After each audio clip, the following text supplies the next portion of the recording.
And we're live. Welcome back, everybody. Welcome to the choking, ash-filled ravine, where it's hot and bubbling magma oozes up from below, as though the very air were on fire. Your lungs are burning as you speak with the figure of the red dragon perched upon the pillars of stone up above you, looming over you with her burning gaze. You are in Chaodyrth the Clever's territory. And how did you get here?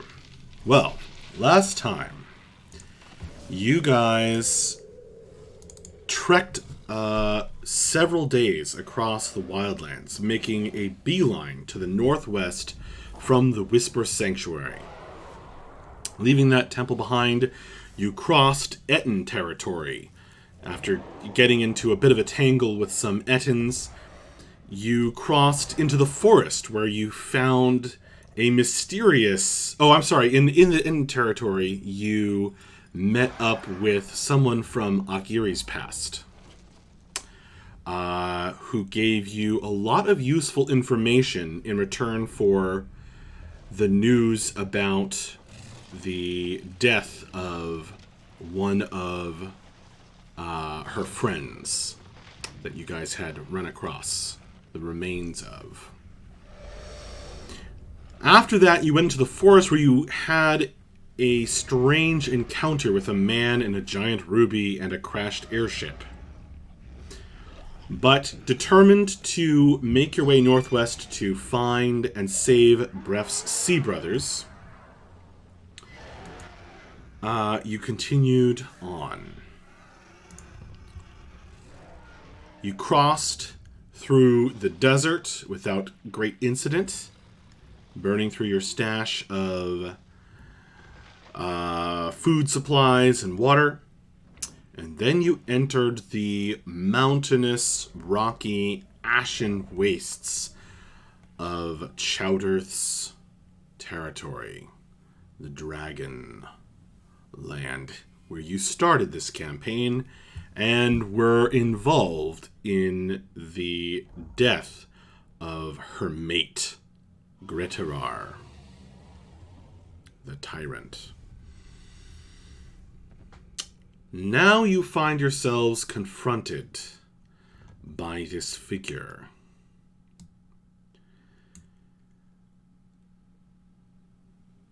And she has just demanded that you lay down all items of magical power and all your gold and jewels if you wish to pass through her territory. Oh, and take on her mark, she said. Some kind of strange dragon magic of great power, you assume. Take on her mark, find Vale Proudheart that slew her mate, and give over all your treasures in exchange for your lives. That is Chaodyrth's offer. What would you guys like to respond?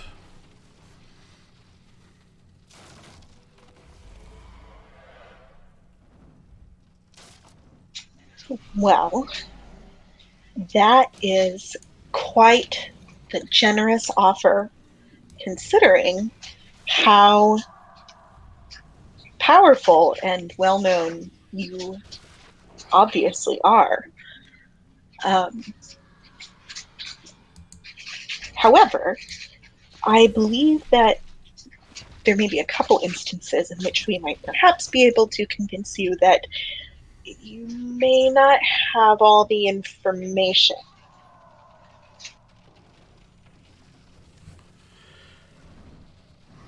It is simple. Give over your treasures, accept the mark of Chaodyrth, or your lives are forfeit.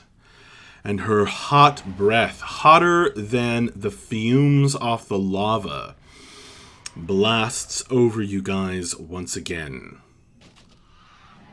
dealing 1 point of damage.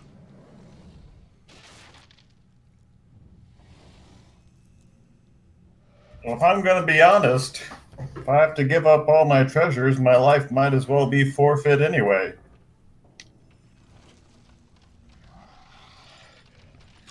The dragon, her muscles ripple in her neck as she turns the massive head down toward you, horns and teeth shiny in the orange light. The only reason we're passing once again through your magnificent territory is my brother was taken from me by slavers. He's going to be sold. And if I don't have my weapons with me, and I do not draw, but I touch the sword strapped to my back, then I don't have the means I need to get him back. If I can't do that, then there's no reason for me to go forward from here anyway. And what of my mate? His life is forfeit, the father of our children.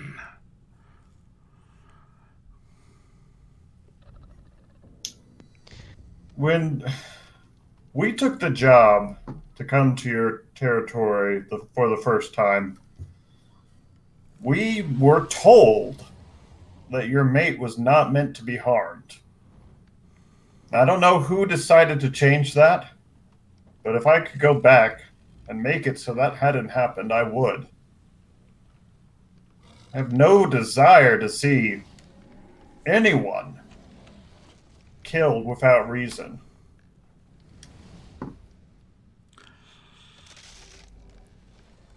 This one wishes to die, it seems. And what of the rest of you? Do you also choose death? Here's the thing, Chaodyrth. We respect you. We fear you. You obviously are very powerful, magnificent. And the fact that your mate was killed was not our intention at all. Like friend Bref just said, that's not what we went to do. We had no ill intentions towards you or him. We only want to let you to let everybody go in peace. The thing is, we have some important work to do, some work that actually would probably coincide with exactly what you want, with your desires also. We're going to need our magical items in order to do that work. You are clever talkers, but little you say has great meaning. Explain then. Explain what you can possibly offer in terms of your actions that Chaodyrth would care for. Well, I mean, each one of us are, I mean, we're obviously not as powerful as you, but each one of us has our own unique and quite powerful abilities. And perhaps more to the point, we are hot on the trail not only of Vale Proudheart, whom I'm sure you want far more than us, but also the man who helped her kill your husband and ultimately absconded with Vale herself. As they say, our job, as we understood it, was never to hurt your mate at all. But Vale and this other fellow, Lou, took it upon themselves to make sure that that happened, as we attempted to reason with them, really. So if you would be willing to let us go, we could save you the trouble of leaving your nest and your children and going after him yourself. If perhaps we brought the two of them back to you as prisoners, you would feel it a worthwhile exchange.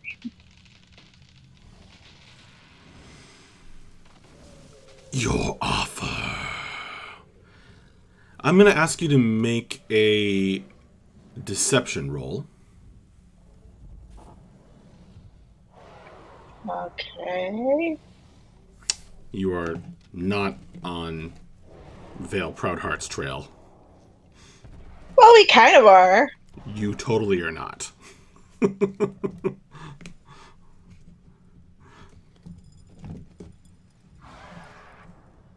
That's a crit. Wow.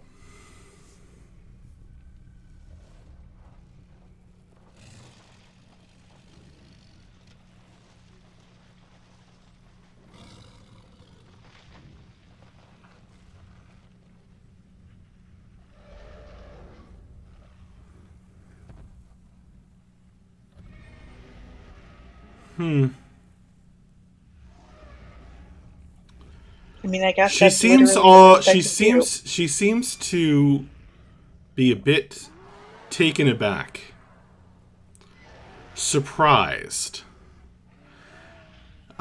She seemed to be getting more and more annoyed whenever you guys spoke of your reasons, spoke of you not knowing what you were going to be doing. She didn't really seem to care about why you were on your adventure. But when you say that you're actually trying to track down Vale Proudheart with such conviction in your voice, Bella, she seems to listen to that and almost to pause, her burning gaze turning from side to side as she thinks.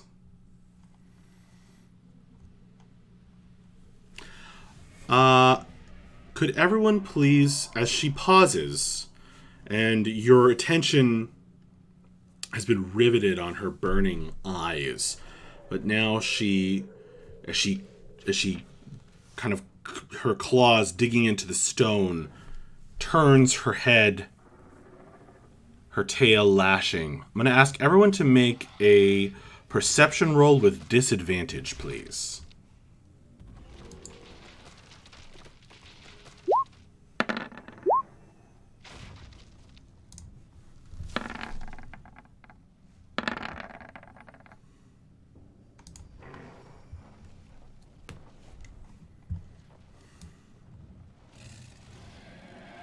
Who got the highest with disadvantage?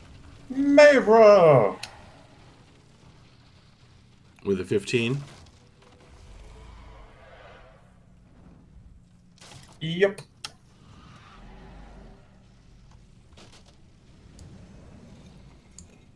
Okay.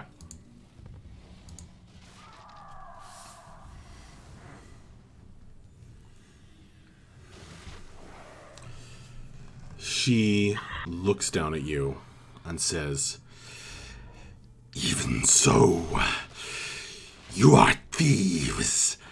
Thieves. You may be on trying to track down Vale for your own reasons, yes. But you have stolen stolen from me. And to that end, I suggest that we each offer you, if we are unable to replace the item that was taken, an item of equal value.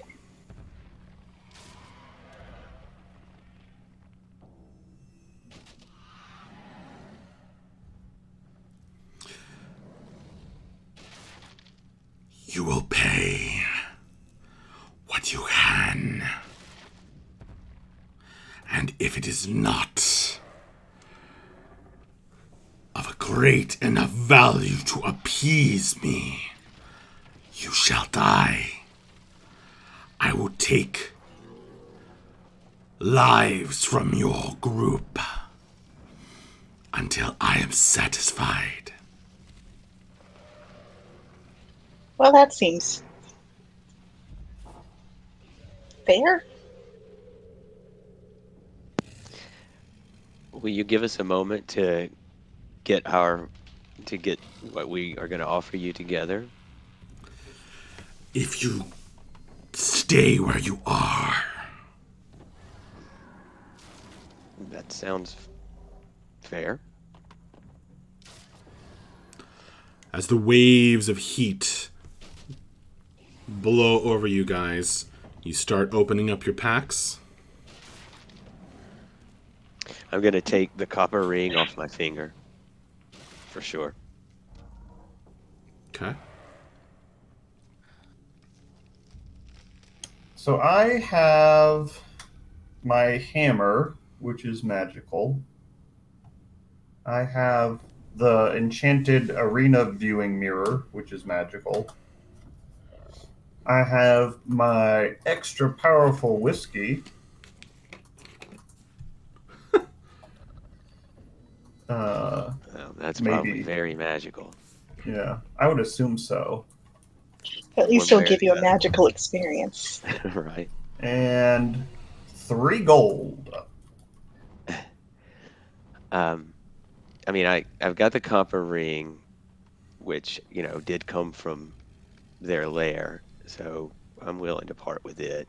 I mean, it's nice, but I'm willing to part with it. And I've got its bracers. They give me mage armor. I don't want to lose that. And the rod of devouring. And I'm also holding on to the wildfire whip.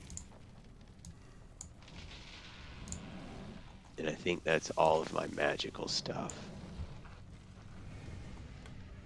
Yeah. All right, so Kiri has the Healy staff that we got from Stray. She has the necromancy staff. Her bracelet that she got from the dragon horde, and then the lantern, the magic lantern. Out of those, she would definitely be willing to give up the creepy face staff. Did anybody want the stone helmet that protects you from divination but also makes you lose reactions? I don't think so. Yeah, I don't think That I, so. th- doesn't I sound think like a great the trade-off. negative cost to that was a little too high. Right. Okay, so we can give that to her. All right, let's make a pile. Okay. So let's do I know I'm gonna put my ring in the pile. Here, I'll just write it down. Copper ring, and what would we call that? What is that? The other thing that you were just talking about? It is called the Stone Helm of Yolna and Agar. Great. Okay. And what else do we want to put in there? I can put in the gold shield. The one with the starburst or whatever it was? Yeah. Okay. Did I get the magic coins from her? Yeah. Boy, those are Well, nice. Just a suggestion, it might be a good idea, whatever else. I mean, I don't know. It depends on how much we're using it, but it might be a good idea to at least give back what we took from her. But like I said, I'm not going to tell anybody to give up something that's real valuable to them, though. I'll put the magic coins in. I'm not gonna give back what I got from her because it's what makes me such a very, very beefy boy. Fair enough. Yeah, Carrie doesn't want to give back her shield bracelet either. That thing's too useful. She will throw in the staff though. Is that the healing staff? Nah, that was the armies of the dead staff. Oh, the mouth staff. Right. Okay. Don't love that. Okay, so we have a Thought, couple of creepy things, which thought, are. do we Oh, want sorry. to offer the Pokeball? What a weird thought. Just I like mean, do we want to save it to touch? let her know the that cloak? this is what Vale was trapped in, and would she be interested in having it to study so she can know how to undo it when she gets the chance? I don't know. Maybe we could. Yeah, but she has to be incapacitated. Right. Some stuff let's hold back. You know, like let's have an A pile and then some others like an A sub 1 pile to kind of if she doesn't accept the first offer. You know what I mean? Yeah. Okay. Okay, so right now what we've got is the copper ring that gives you +5 damage, acid damage. The stone helm of Yolma Iniger.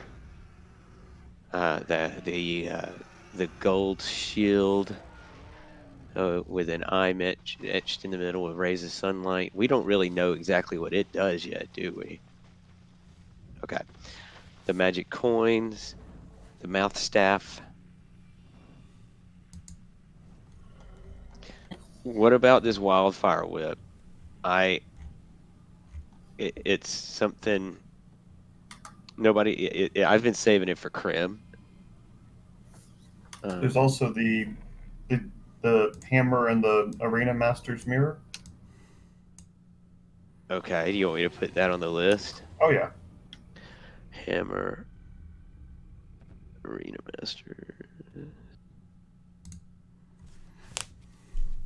What do you think? What about the wildfire whip? Should we put it We should put that in there. in the pile? Okay. I don't know. This is a pretty sweet pile we've got right now. I think so. And we have a few things that we can throw in afterwards. Right. I mean, I'm Okay. not sure she can really kill us. I Yeah. think she's Well. just being dramatic. Yeah. But we may be about to find out. All right. Are we cool with this? I think so. Okay. All right. Great Chaodyrth. We have come to a decision. And what we have to offer is this pile that you see before you now.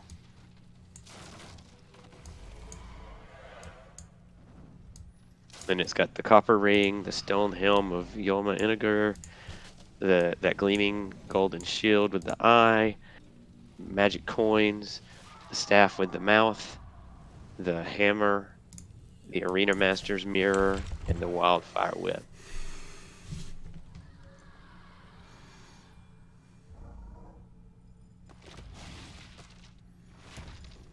Not the helmet of head expansion? Oh, I forgot about the helmet of head expansion. Why do I have that in my card? I have that in Because my. you kept it. Okay. I can add it. I've never used it. You did use it at one point, and it made you feel like Oh yeah. high almost. It was weird. It gave him a swelled head, metaphorically.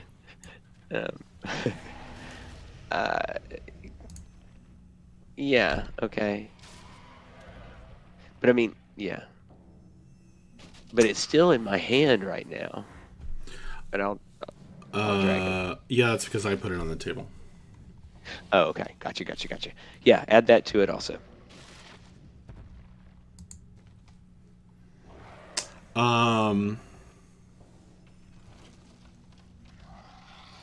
Okay. So, could you go through the list real quick again? Yes. The copper ring that gives you +5 acid damage.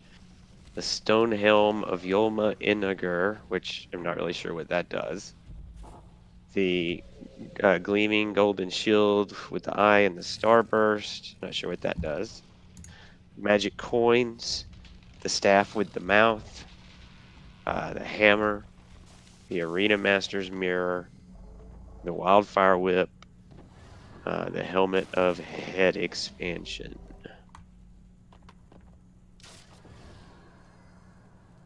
And that's it.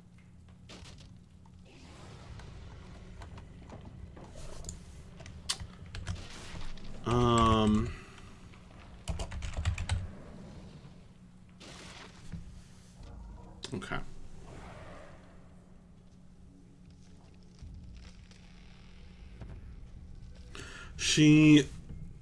The tremendous dragon's neck kind of lowers down, each scale kind of,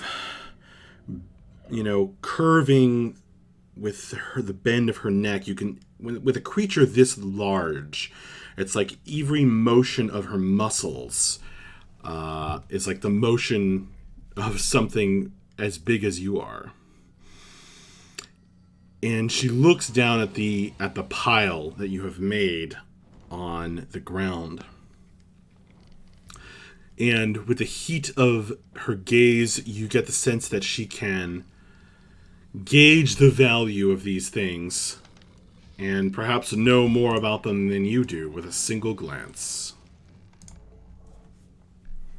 Interesting. While that is going on, I'm going to ask everybody to make another perception roll with disadvantage.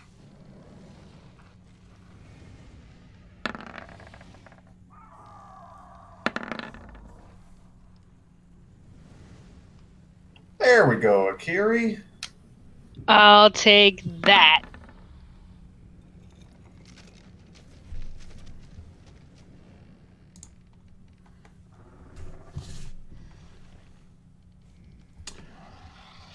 All right. Akiri. And Bella, did you roll twice by accident? Yes. Okay. Akiri. Only you spot this.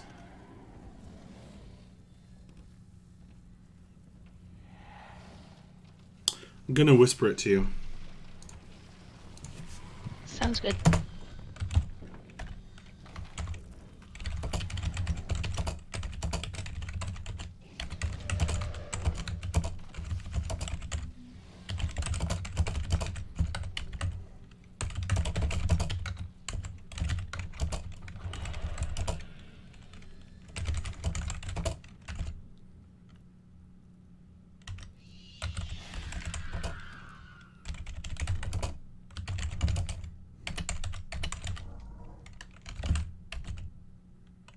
If only we had a sponsor to do an ad for. I know, right? This whisper is brought to you by whatever commercial auto plays on Twitch when you start the stream. Those people, they're real good. Well, the audience can theoretically see the whisper. That's right. I'm glad Everybody I'm not log watching into on Twitch. Yeah. I mean, you should do that anyway.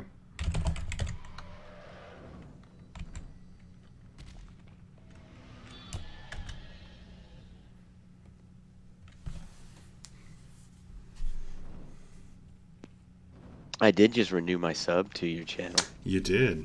Thank you, Paul.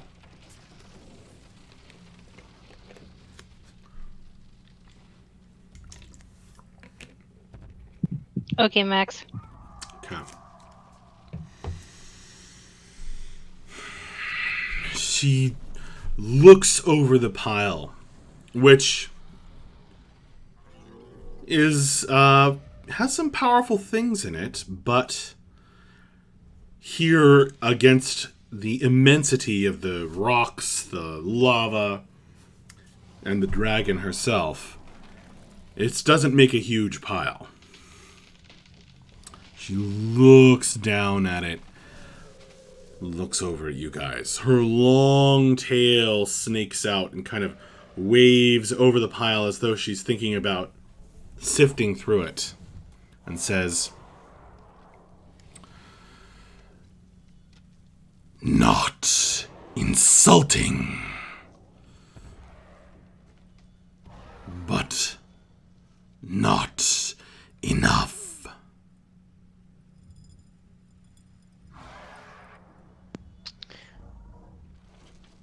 Oof.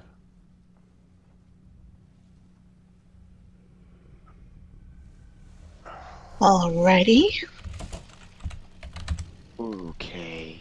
What do we think about giving up the rod of devouring? I think that would probably be a good step. Yeah. Go It's for up it. to you. I'm gonna put the rod of devouring in the pile.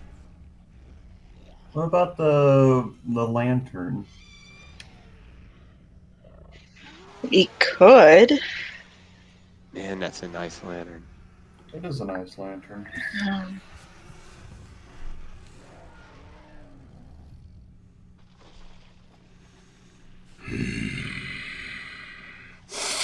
She sniffs the air. Let me tell you, this rod, Chaodyrth, this is a nice artifact to have. It's very powerful. It only gets more powerful the more you use it. Artifact. That is a rod with a magical connection to you, and therefore pleasing as a gift. Good. For it will weaken you. Yay. But the only artifact among your treasures gathered here, well, it's not that.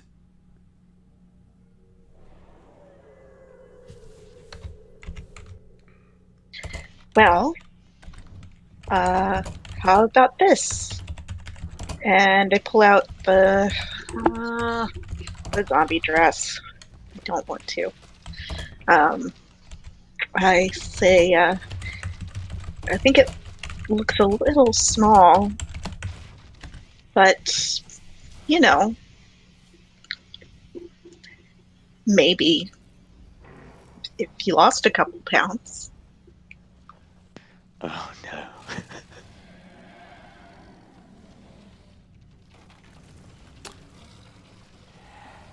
You make jokes when confronted with something more powerful than you. That is a good quality in a bard. Thank you.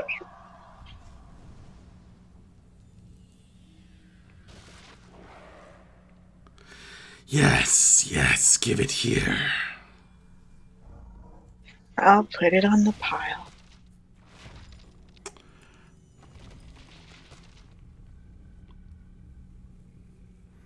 She says, "This is an improvement now." Good. So, one of my servants will collect these treasures, and another shall brand you with my mark. Yes. Would you mind just giving us a little bit more information about that? Not that I'm negotiating, I just want to know what I'm getting into. Certainly. She rears up to her immense height again and waves her tail. And from his hiding place, a figure rises up. This is not one of the ones you spotted, Akiri. But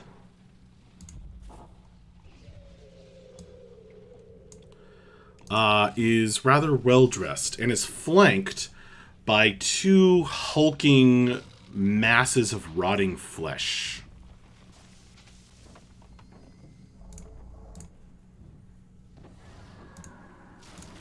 That's gross.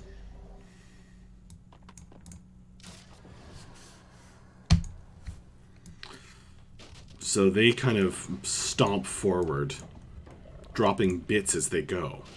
Whereas this guy in front kind of floats. Now, each of these figures is between 8 to 10 feet tall. And they clamber over the piles of ash with these heavy, trudging steps. This guy who floats over the lava. They're all kind of hulking figures with flab and kind of misbegotten, disjointed forms. They're deformed and horrifying to look at. Who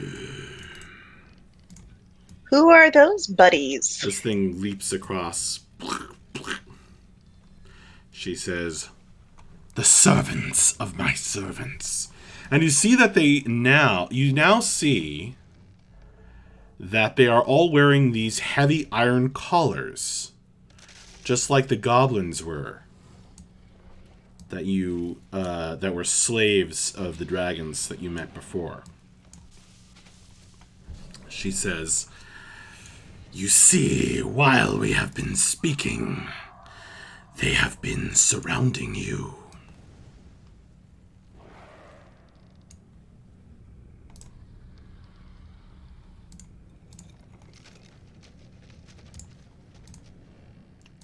Reveal.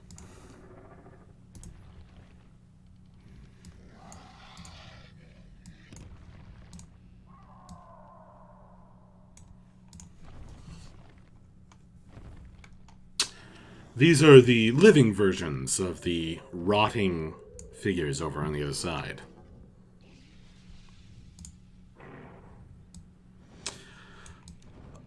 This floating one flies up here, and the rotting figures start gathering up your treasure as he points at it. Be careful with the mirror, it's a little fragile.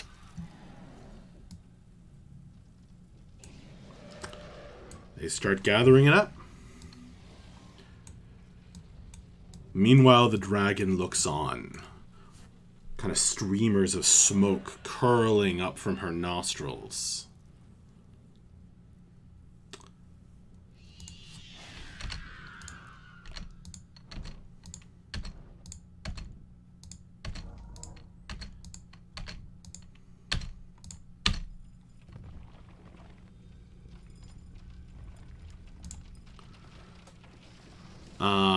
While they're gathering it up, the floating guy flies toward you, and you see he pulls out this long rod of metal with something flat at the end of it.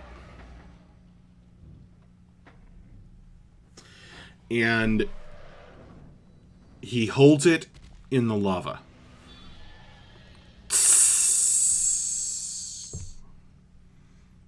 The dragon looks over at her, and when a dragon smiles, it's not a pleasant look. Way too many teeth. She grins at you guys, and she says, "Prepare to accept my mark."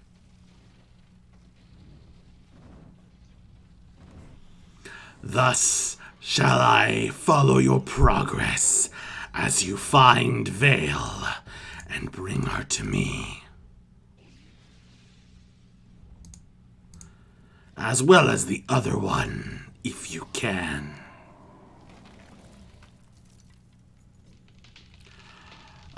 He lifts the iron rod out of the lava, and you see that it is a branding iron. This enormous branding iron. And there's some word, basically, on the end of it. Do any of you understand Draconic?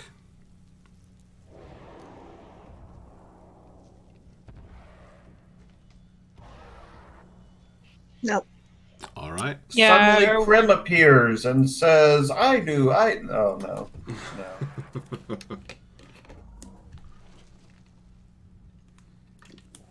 She says, "Step forward. Who shall be first?"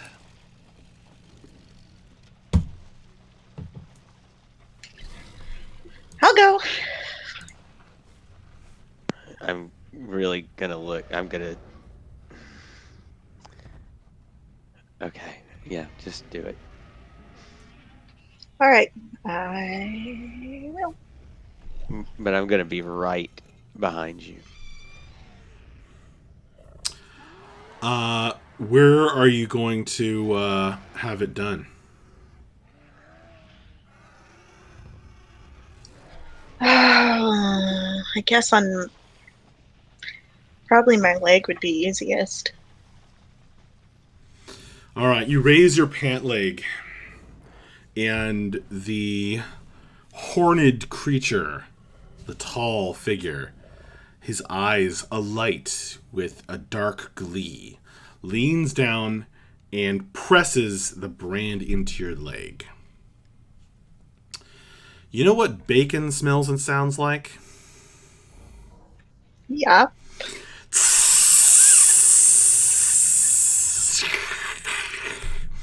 The flesh bubbles and pops, becoming crispy as your leg has her mark burned into it. He presses hard. You're going to take some damage.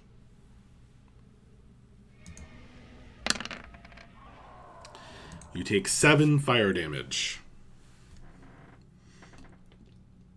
Okie doke. And your leg now bears a word in Draconic. It smokes as you limp away.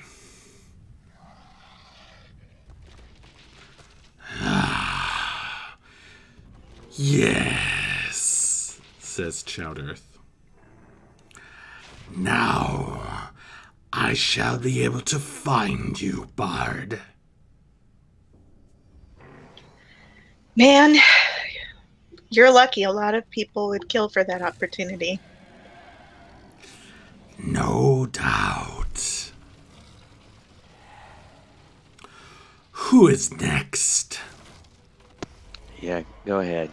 Same spot.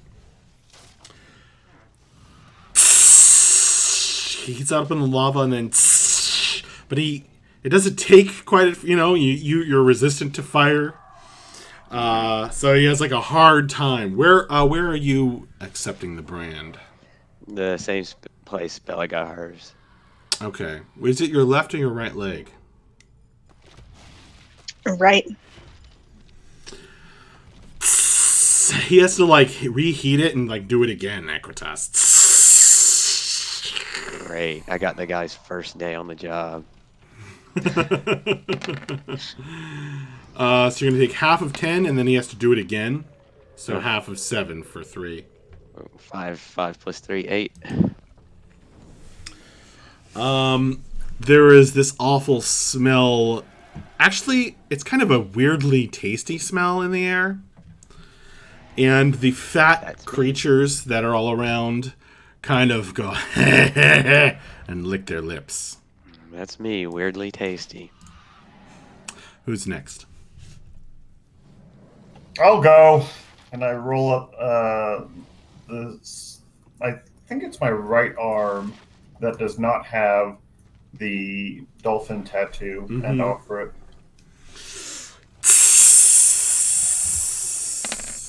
You take 7 points of fire damage.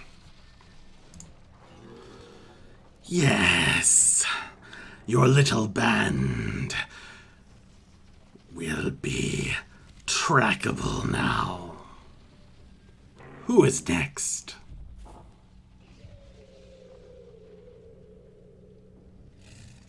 I guess I'll go. It burns into your flesh, Mavra, and you take 3 points of fire damage. And you are marked. Your flesh scarred. The pain is intense. And finally, Akiri.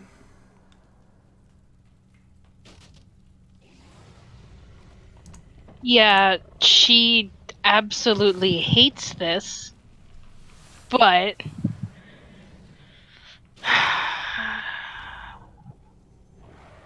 yeah, she'll scoot closer to him, roll up her left sleeve, and present her shoulder.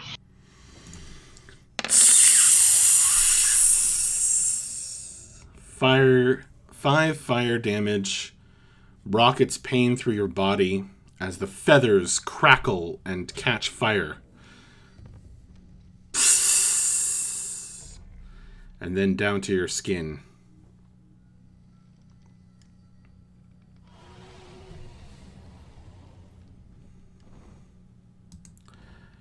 You feel a strange magic entering your bodies from this wound. And you are branded with the mark of Chaodyrth.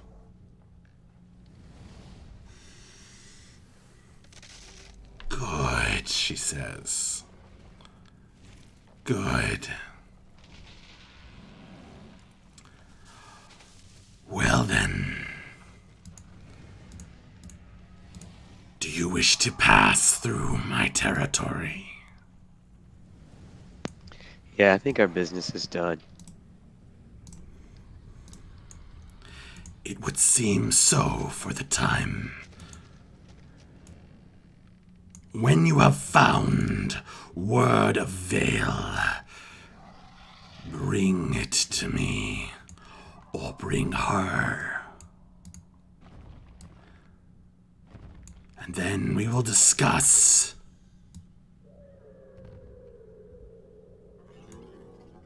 the sparing of Taurine.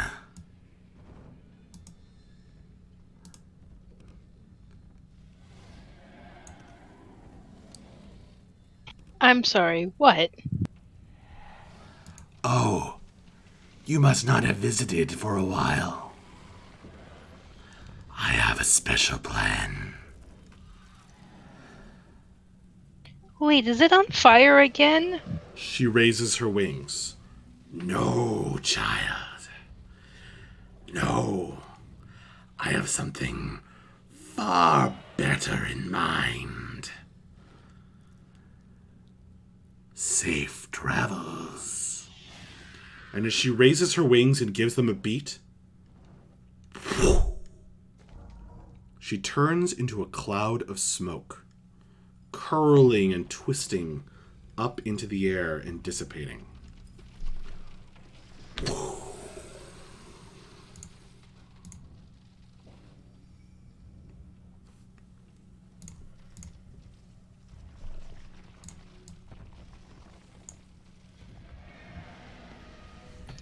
Well, we didn't die. Yeah, let's just go. Let's get out of here. These big fat creatures start turning and walking away.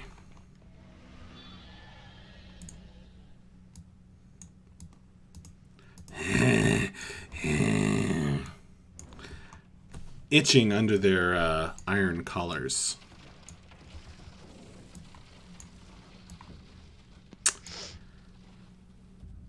All right, then. We continue to the northwest. Your packs are somewhat lighter as you leave this terrifying scene behind. As we leave, Akiri's going to do a quick mass healing word. Wow. You guys survived. Were we not supposed to? Don't sound so surprised, Max. I'm just saying, not everybody can in such circumstances. Well, lucky for everybody, I was there. Whew. I thought you might have a fight on your hands. But you chose another path.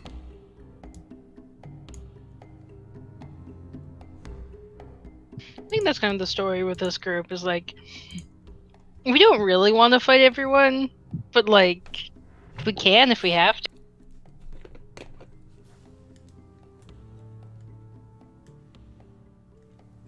Definitely. So you just gave us each 6 healing, is that right? Yep. Thank you. I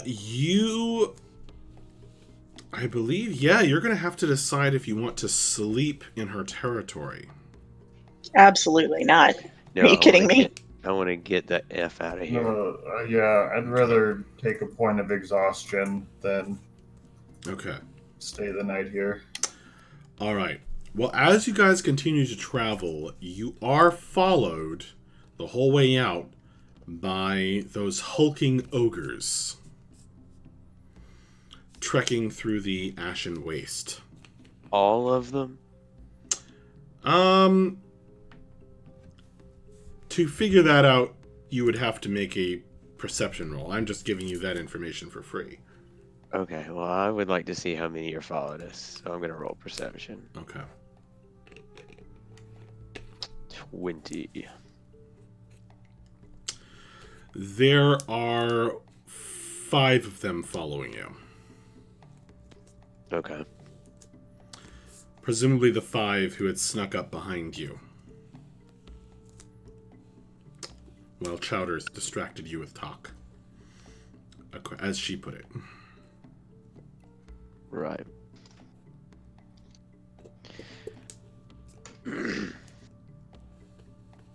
Okay, let's find someplace not, on the between safe out of this territory, but somewhere relatively close where we can maybe rest up.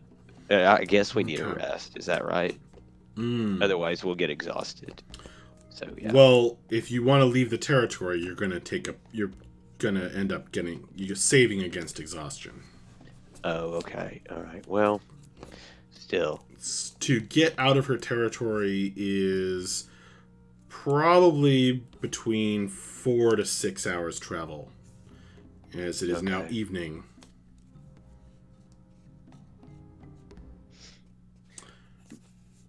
But that's what we agreed on, right? Everybody? Yes.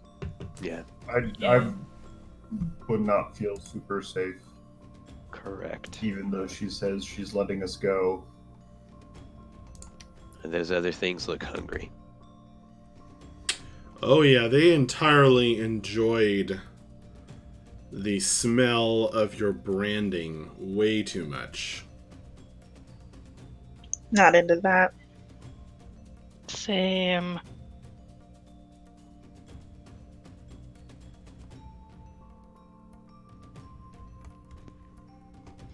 So I guess let's leave in the direction of the of where we're headed, and then find a place, once we get out of here to rest.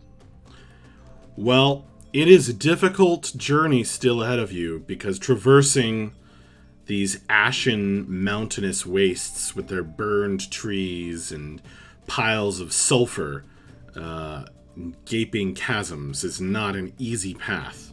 However, you can now roll. You only need to get one check mark to travel safely. This distance. The presence of the dragon has warped the land so that it is this hellish volcanic waste. Who wants to jump up and try to help you guys travel safely? I would like to keep an eye on those following us. Make sure they don't get too close. Okay, absolutely. That'll be a perception roll. No disadvantage this time, because you're not being distracted by a dragon. 19. All right, that's a success.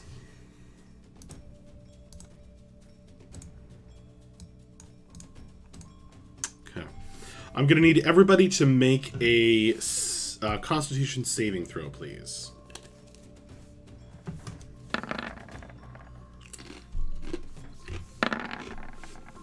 You're trying to beat a 10, so... Wow. Oh dear. So Mavra, Also- you keep looking over your shoulder, and you feel tense because these deformed ogres, these monsters following you, is just keeping you at this ever high state of anxiety. So you take a point of exhaustion. Aquitas, you oh, buddy. You've had a hard time with this. You take He doesn't a point know of what fire exhaustion. feels like. And so does Akiri? Yes.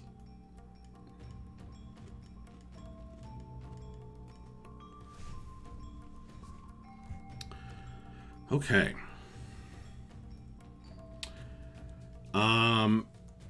It is quite dark by the time the ash in the air starts giving way to simply dryness and dust. As you begin to leave the dragon waste behind you and enter the desert.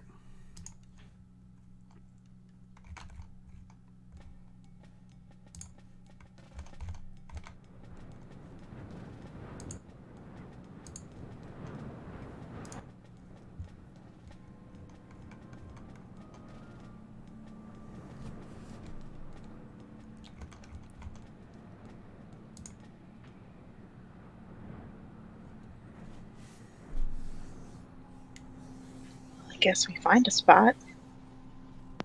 Yeah, I mean, we're used to the desert, so. Some of you are drooping with weariness. You finally, having shaken the ashes from your feet, although some of you is still blackened by the experience, singed in places, you collapse on the rocky ground and take your slumbers.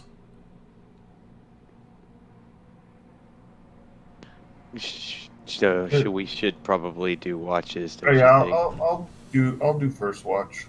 All right, roll it. Kiri is also setting up the lantern.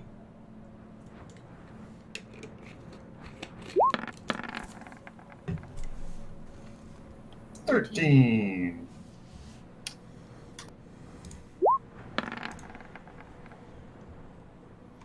Do you guys light a fire? How cold is it? Well, you just had your tilchus burned off.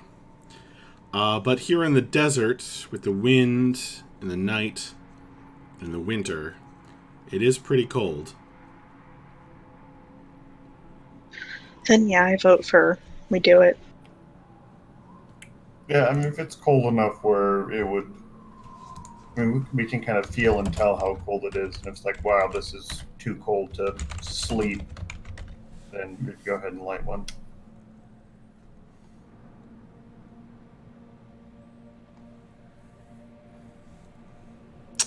Okay. And you have a little trouble getting the fire lit in the high winds. And by the time you are properly settled in your camp and have eaten a few more scraps of food, it is almost midnight.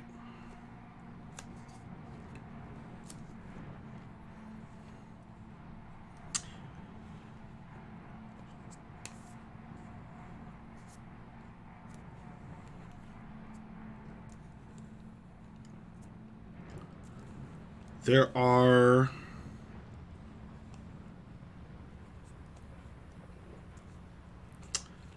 Alright. I know Bref was on first watch. So everybody else, you collapse into your tents, unroll your bedrolls, and heat your food in the fire, or don't bother and just go right to sleep. Bref, you're on watch alone. You look out over the desert.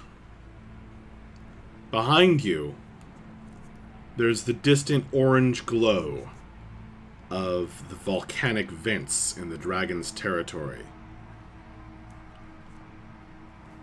Everywhere else, the rock-strewn desert and its undulating hills spread out under the light of the Lost One, meandering across the sky.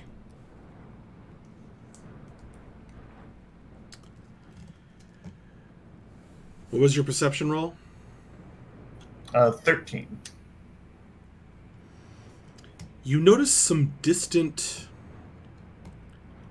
glints, some shiny things moving in the desert in the moonlight. It seems to be coming from the north.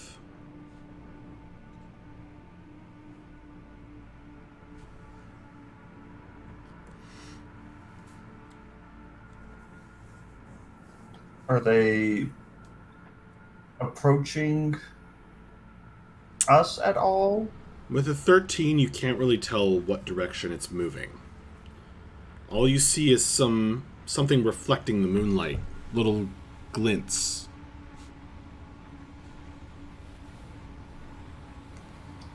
I'll keep an eye on it as the next watch comes up.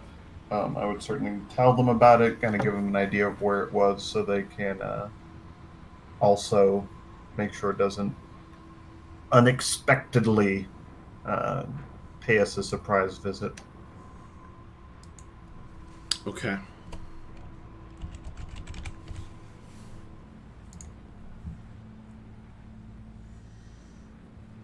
Well, you are staying strong. I need you to make another... Well...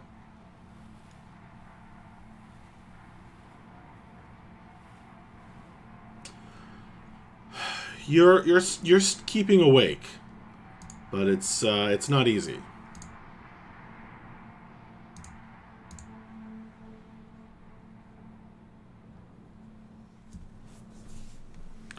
There's that glinting again.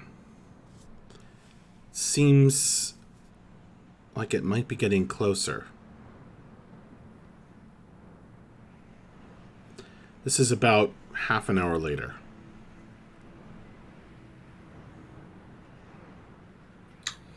I'm going to wake up Akiri, Okay. and there's something I see out in the desert. Something is reflecting the moonlight, and I thought you might be able to. You're pretty sneaky at night if you're up in the sky, and you might be able to fly over them and see what it is. I mean, I can't really see in the dark, so I'll do what I can. Oh, you can see better than I can. All right, I'll give it a try. And she's gonna take off into the air, in the direction that he pointed her, and go see what's up.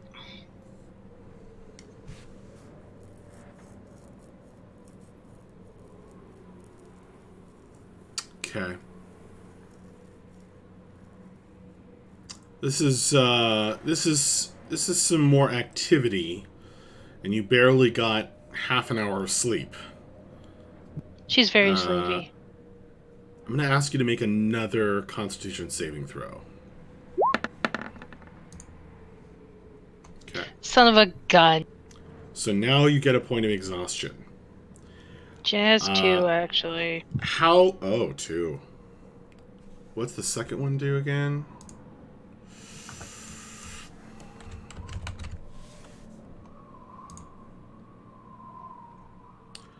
Your speed is halved. So your wings start beating more painfully. The brand on your shoulder is aching.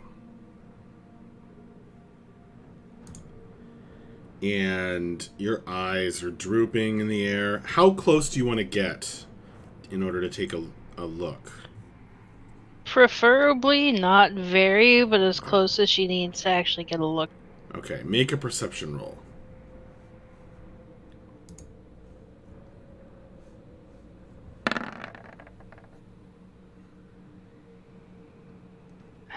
Seven. You do have disadvantage, so 7. still 7.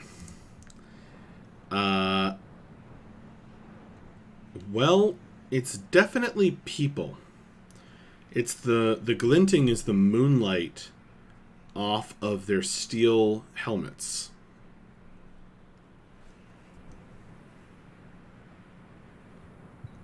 Okay.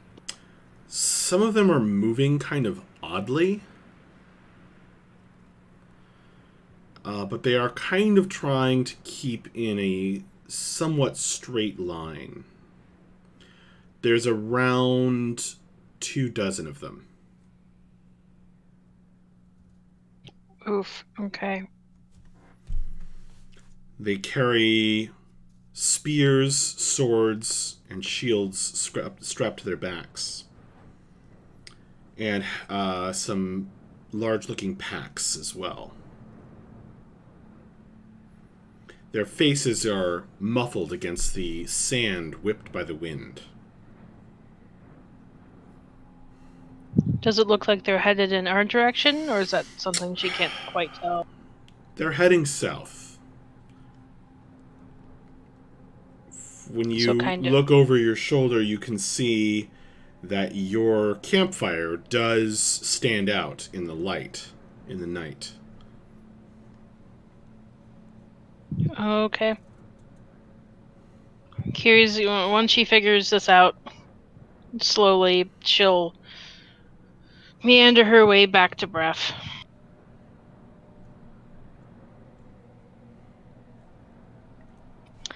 Alright, so bunch of people. Looks definitely people. They were wearing shiny armor things. They had weapons, packs. Headed south-ish. We're kind of in the way. We're very standouty with the campfire. About 24 of them. I think that's it. I don't know. I'm very tired. 24 people. Should No. we wake the others? I'm afraid of waking anybody else up. We're all so tired. So you go back to bed. I'll stay You up sure? and keep an eye out. And if they I was thinking we should at least douse the fire and maybe the lantern, just so we go dark. I think you guys they gave already away the know where we lantern, are. right? Hmm? Did you give away the lantern? No. Oh, okay. No. Well, if they're coming towards us, they know where we are. I don't think Yeah, it but would I don't help know at if this they point. know. Might as I don't know. I don't know. I'm just gonna go back to bed. I believe in you, Bref. And she pats you All on. right. I'll wake others if they come closer. Okay. She's gonna go and collapse back. Okay.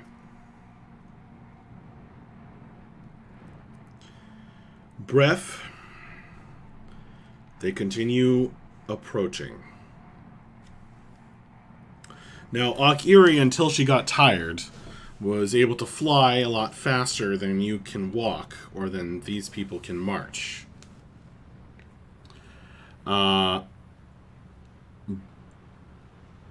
So, really, if you're watching for 2 or 3 hours, right? Around the end of your watch, they're starting to get fairly close. And they're Right. still definitely heading our way. Mm-hmm. So near the end of my watch, I'm just going to wake everyone up and fill them in on what's been going on. Did you and guys point douse the out that fire? I did not. Okay. No save. No new save yet, then. Sorry, I interrupted you. I'm just filling them in on the situation. Let them know we saw these people coming. There's about 24 of them, and they definitely seem to be heading our way.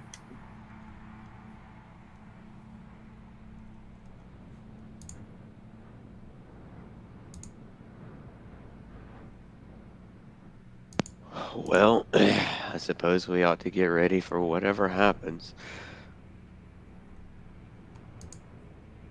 The last time somebody happened upon us in the middle of the night, it turned out pretty well.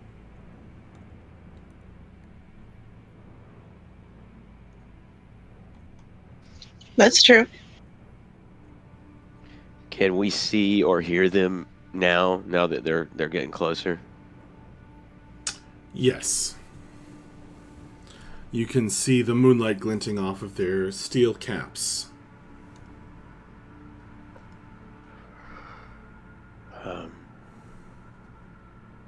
I guess I'm going to introduce us. Oh, do we? I mean, they're headed our way. They're going to come on us. So, yeah, I'm going to kind of step up and kind of. Is there somebody in the lead? Does somebody look more like they're in charge than the others, or anything? As you wait and they get closer, it's about 3 a.m. right now. You guys are barely awake. As they get closer, you see that a couple of them are kind of moving weirdly. There's this kind of half shuffle across the sand that they're using. And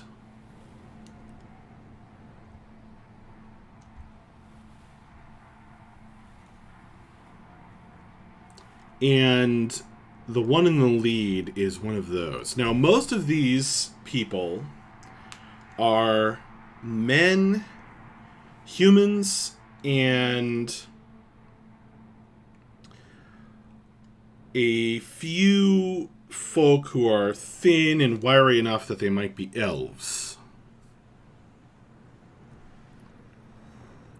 And they are wrapped up in black clothing. In fact, the only way you could have seen them was with the glint off the steel of their armor. And their faces are heavily wrapped up against the wind-driven sand that even now is blowing into your sleepy eyes. But the guy in... one of the people in the lead and one toward the rear is dressed somewhat differently. Instead of those kind of black cloth and armor and weapons, it seems to be wrapped in bandages, the ends of which are whipping in the wind. And walking with this weird shuffle. And over the bandages, he seems to be wearing some kind of jewelry.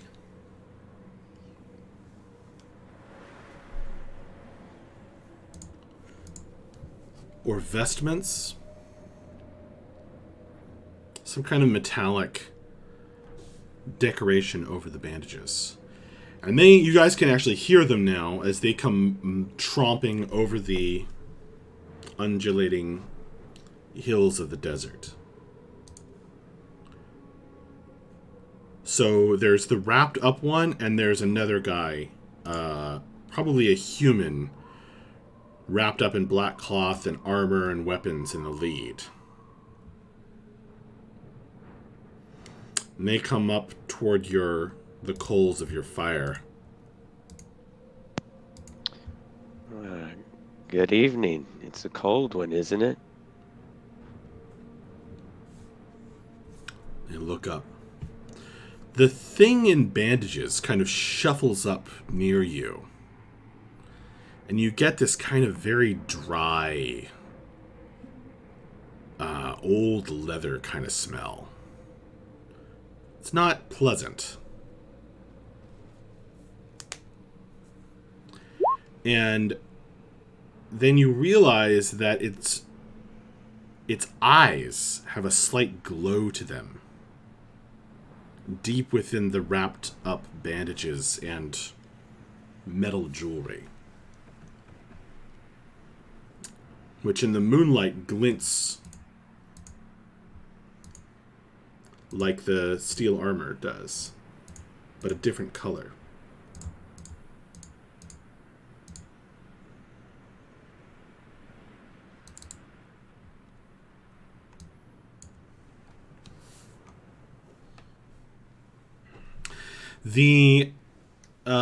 In response to you, so that's what the thing in bandages does. The marching troops start to break formation and kind of fan out around your camp. Slowly, casually. The human who has come up to you, Equitas, in response to you, rests a hand on a long, naked blade tied at his waist,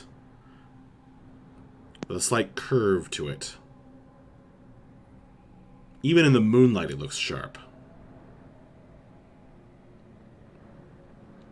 I'm going to say, oh, friend, we don't mean any harm. We're just travelers trying to rest and keep out of the chill. You're welcome to share the fire, take a load off, but we do not want any trouble whatsoever. He pulls the cloth down from his face and says,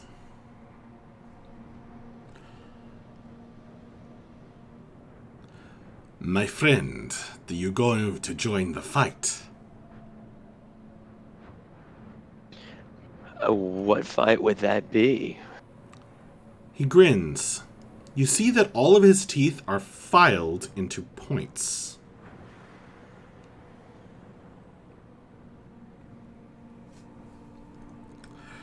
Do you not know you stand upon an ancient battlefield?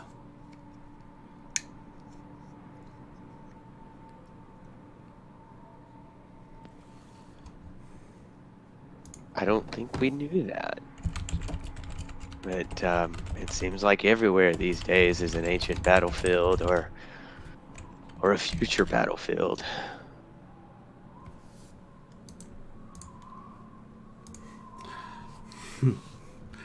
Perhaps that is true. Well, welcome to the battlefield of the burning plains.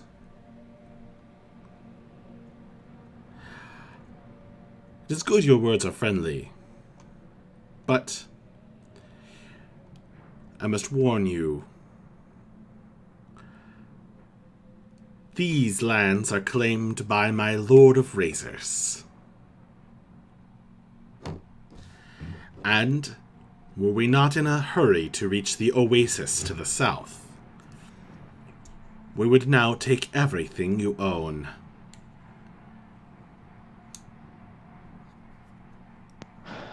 Well, then it's lucky for us that you're in a hurry. Um, I promise we mean no disrespect, no harm. Indeed. Indeed. You are not ogres, I see, which is pleasant. Yeah, no, none of us are ogres. That is true. Though you have a look about you.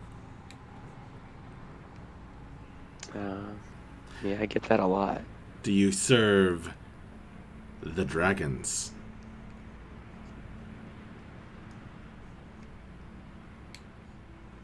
Oh, how do you answer that now? Um, do we serve the dragons? That's a good question. Yeah, we don't really serve anybody except ourselves. Ah. You do not claim another Thief King, then? As your master? We don't claim any masters. No.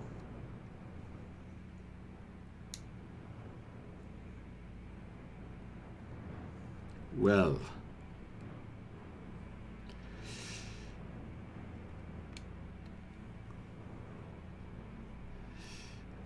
You are a small group to be traveling on such a place. I would advise you to turn aside before someone else comes upon you and takes you for all you're worth. We very much appreciate the advice, and we will definitely take that to heart.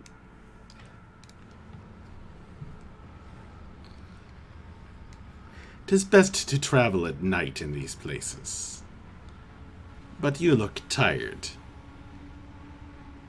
Perhaps rest is advisable."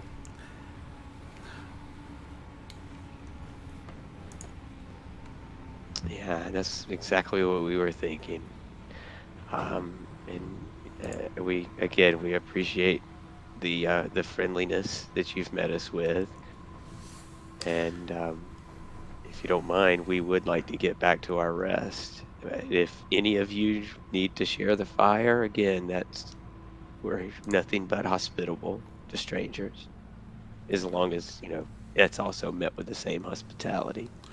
The thing in the bandages turns its slightly glowing eyes on the man.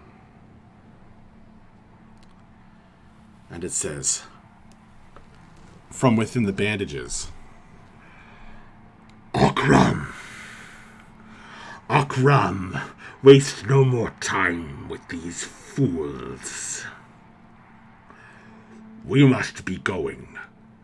You are too full of advice. It is a waste."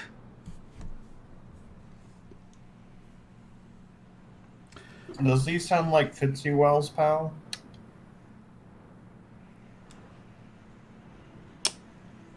No.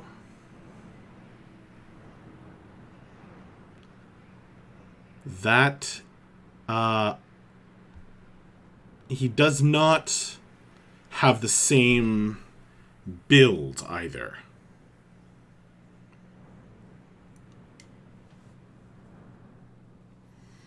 And also, his eyes aren't reflective like those silver eyes, but these are like glowing with some internal magic.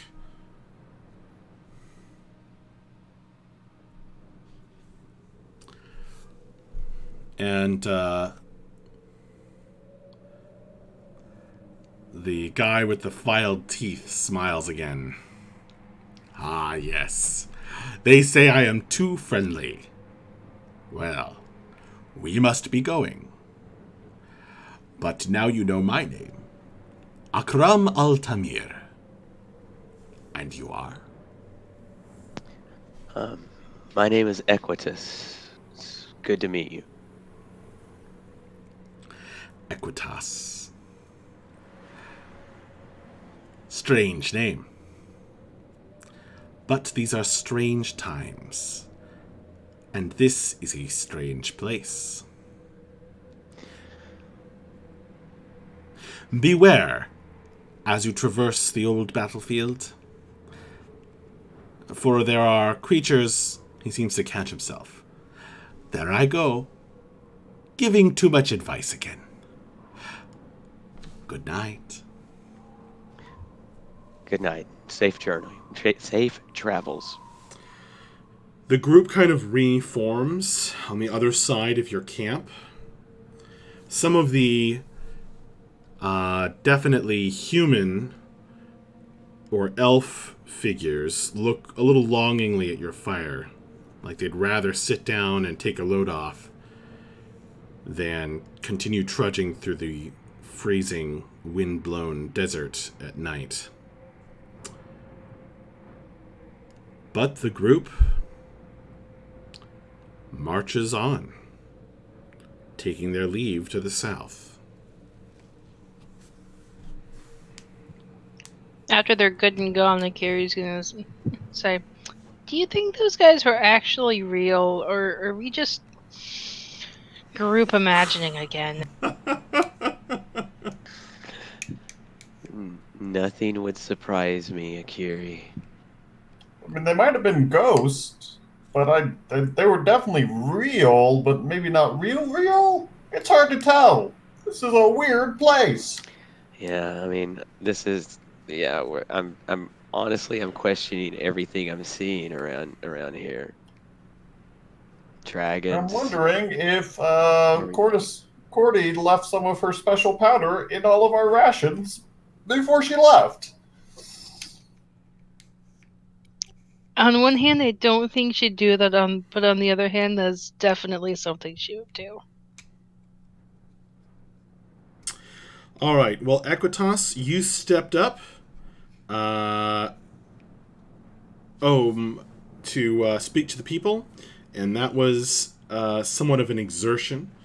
I should have had you make a persuasion roll earlier, but we didn't actually need it. So I'm just going to ask you to make a new save. Con save. Mm-hmm. Ooh, 10. All right, you made it. You made yours before, right? No, I did not. Oh, you failed before? Right. Right, so this is with disadvantage. Okay. It's still a 10. This is still a 10. Oh, no. Saves aren't disadvantaged at level 1 of exhaustion. Okay. Well, you don't get any more tired than you already are, but you all are ready to crawl back into your sleeping bags.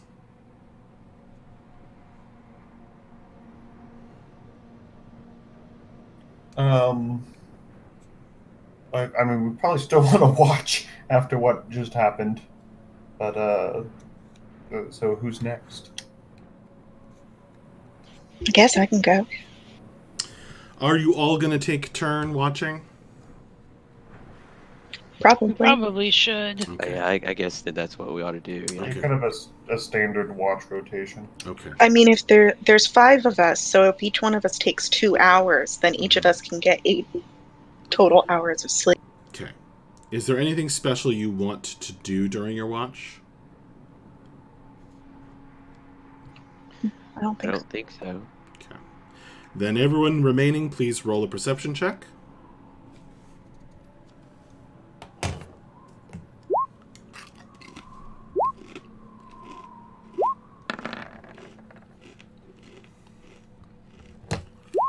Don't forget disadvantage if you have exhaustion.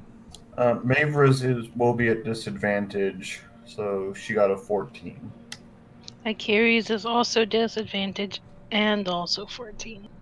Okay. Pretty high average.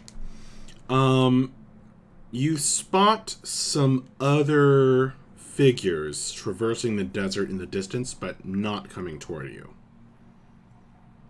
But other than that, it's a quiet night. After that. And a quiet dawn and a quiet morning, because you guys need to keep sleeping. You need to sleep late in order to make up for all of that. So, if you go ahead and just sleep for 8 more hours, it will be somewhat late in the day when you finally awaken. The sun is high, and it's hot already. Well, hot compared to the freezing night. It's still winter, even in the desert. It's just exposed. So the sun is bright, and actually, let's see if there's a storm happening before I say that.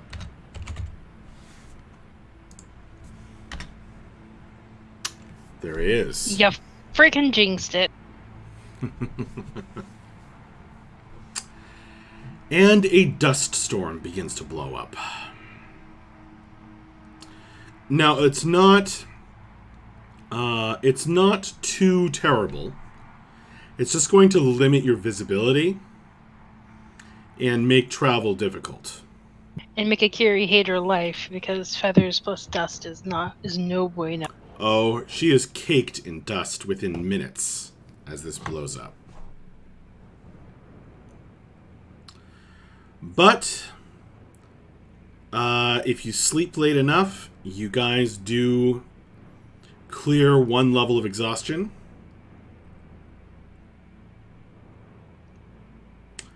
And heal and regain your spells.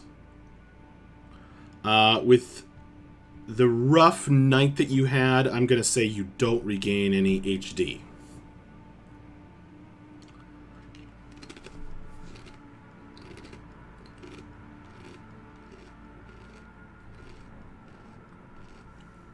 Breath is very happy because that lava spit was not fun.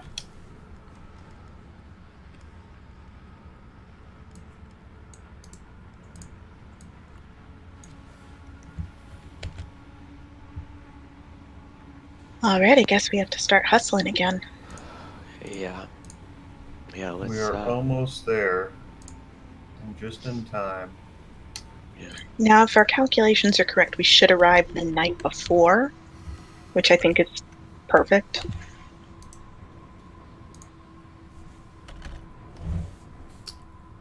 I need to update the calendar.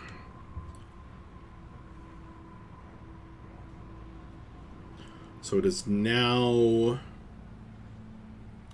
the 20th of VXE.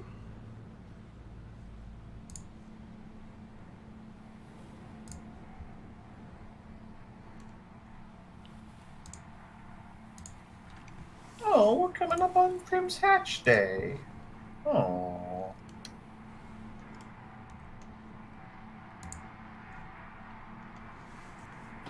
Alright, we start trekking across the dusty desert. It is very dusty. And it blows into your ears, your eyes, your mouth, your nostrils. Everything tastes of sand. And as you walk, you come upon things in the desert.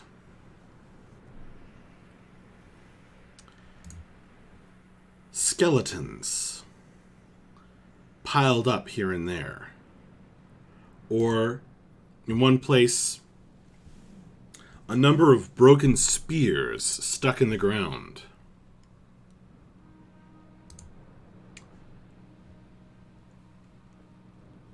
In another, you kind of blunder on in this almost weirdly surreal landscape, unable to see too far ahead.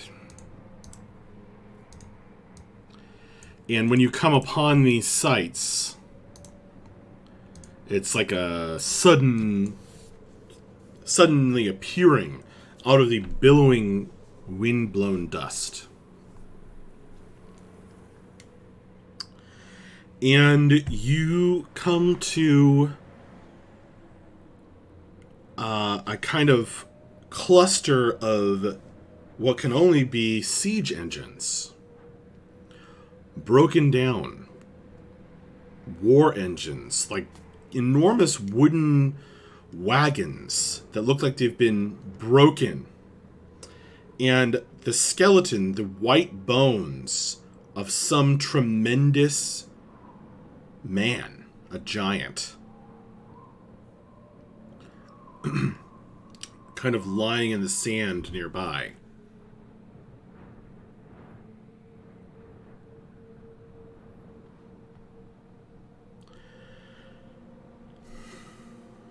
Go ahead and tell me how you guys try and traverse this landscape safely.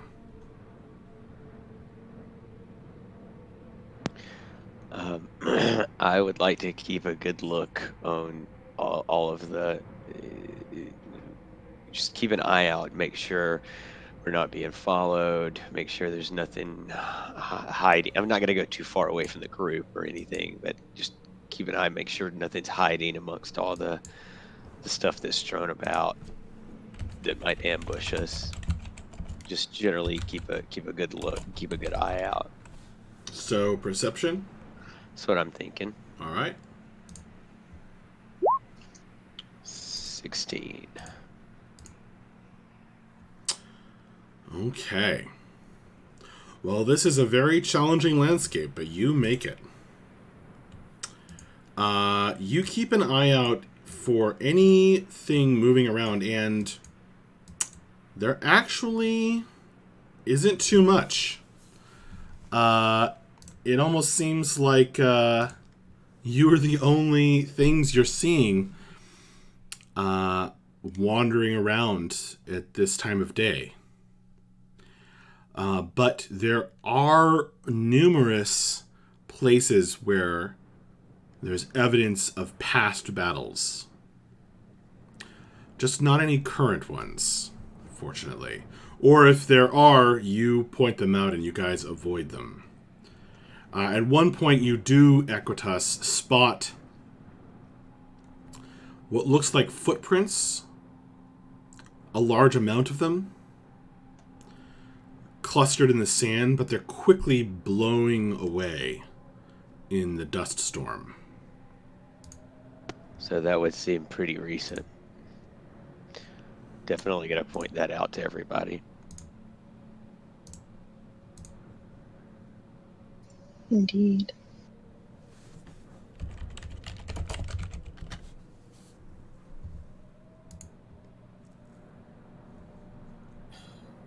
So I have an idea.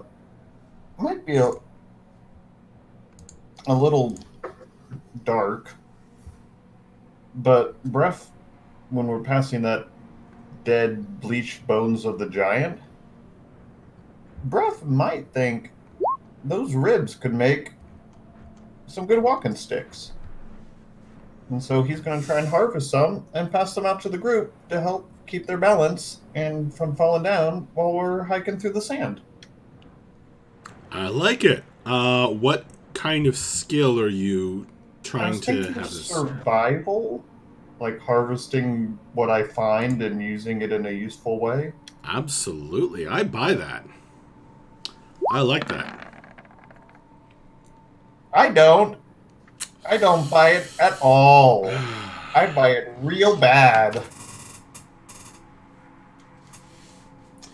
So, where were you trying to harvest this from? The rib cage of the giant. So here's what happens. You go up to the cluster of titanic bones, and you start tugging on them to try and break off some nice, sturdy, yet light walking sticks for your group. And then the skeleton moves. Towering over you like a forest of bones, the ribcage shifts, shaking dust from off of it. And the big skeletal hand that's thrown over the broken war wagons. Run.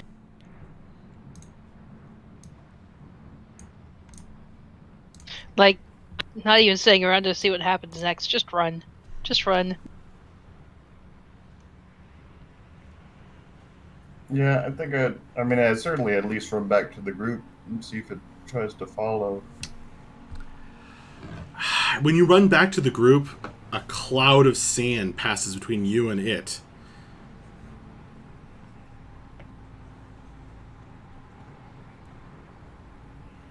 You're fortunate that you weren't lost in the sands. That was a bad idea. I should not have done that. It was a great idea. But even if I give you advantage, it's still a 7. Don't forget, both you and Equitas, when he gets back, get 1 temp HP for stepping up to help. Alright, Akiri has an idea. Because dust storms are hard to navigate and everything can get really topsy-turvy around here, she's going to attempt to use like the position of the sun and the position of, I guess, which directions the winds are going, and try to keep everyone moving in the correct direction using survival. Alright, go for it. You get 1 temp HP, as did Equitas. Which I think has disadvantage, but I'm not sure.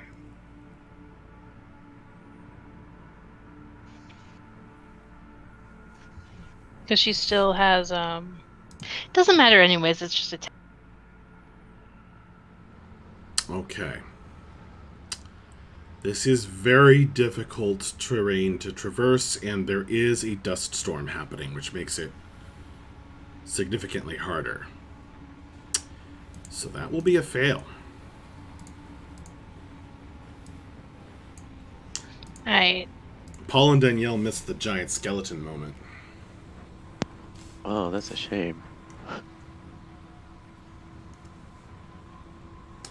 You still got your temp HP, though.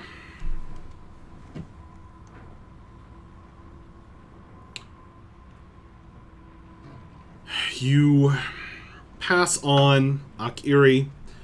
What were you trying to do again? Make sure everyone's going in the correct direction. Right. Trying to keep your directions straight.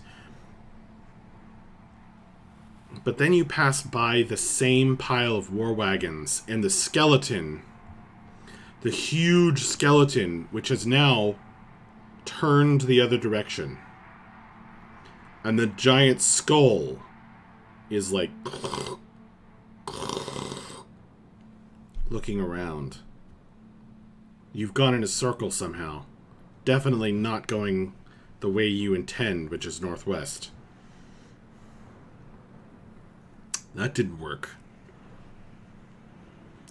You turn and quickly are buffeted again around by the dust storm and come upon rows of rusted and broken weapons. Like a road of death off into nowhere.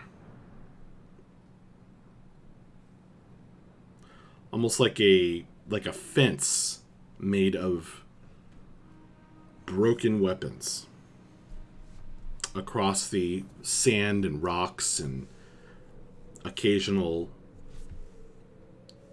brown dried plants. Kira's gonna turn to Bella. Hey, Bella, do you know what happened here? Well, he said what it was last night, but do you know what it was about? You like I- Battlefield and burning anything. plains. I suppose I can try to make a history check.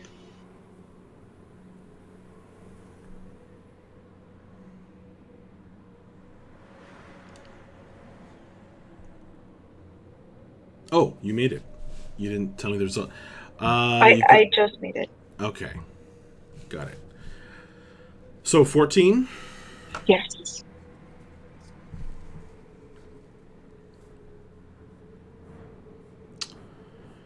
This is a historic battlefield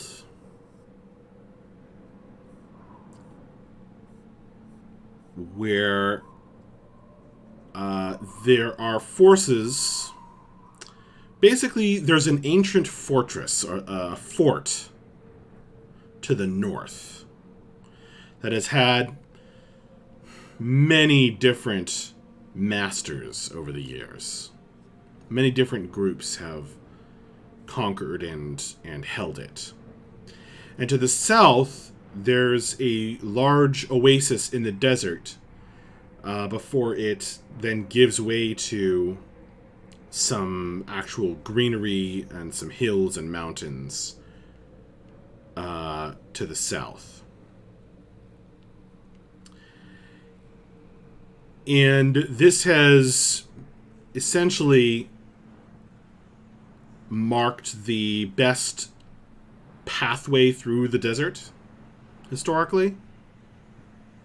Okay. This is a very significant significant area to try and traverse if you're going to conduct trade across the middle of the Wildlands. Okay. So different groups either coming out from the old fortress or from the greenery will ride out and do battle here.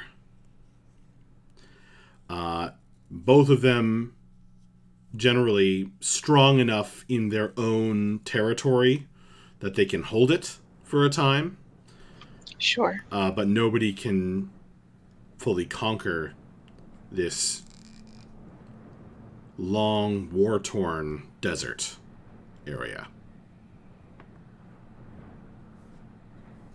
Got it. And with a 14, I don't think you would have like more recent news, really. Sure. Okay, well, I'll communicate that.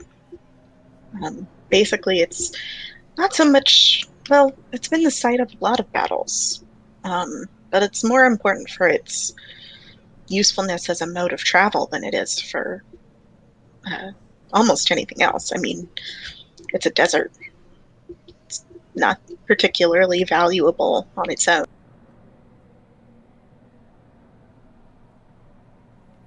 Cool.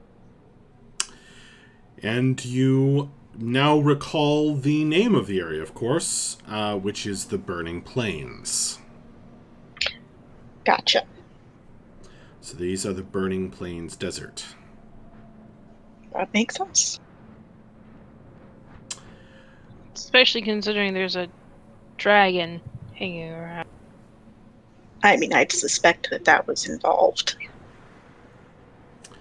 This area has long been plagued by bandits. Well, what isn't?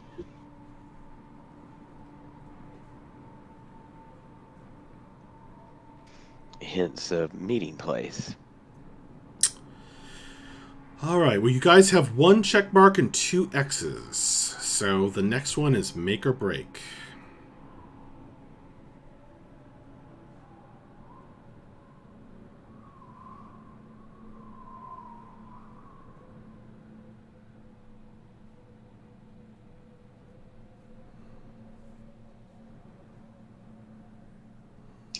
I would like to make an investigation check to try and see if I can figure out, maybe with the help of my history check, some of the more commonly used routes across the desert.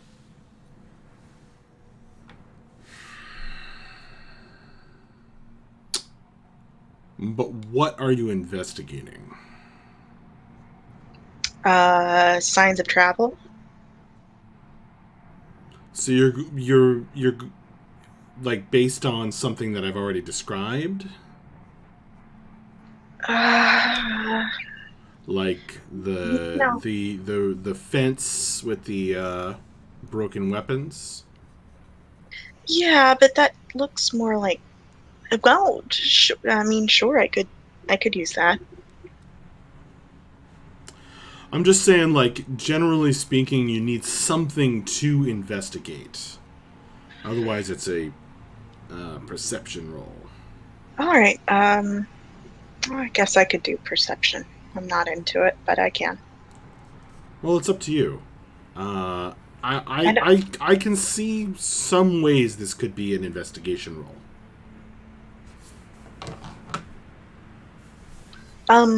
I mean, I don't really have anything specific that was giving me a clue. I was just thinking that I would look along and be trying to figure it out.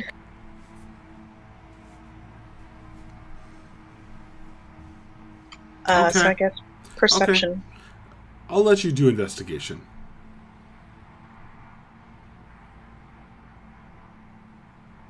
I think it makes sense when you're Holy looking into these smokes. things.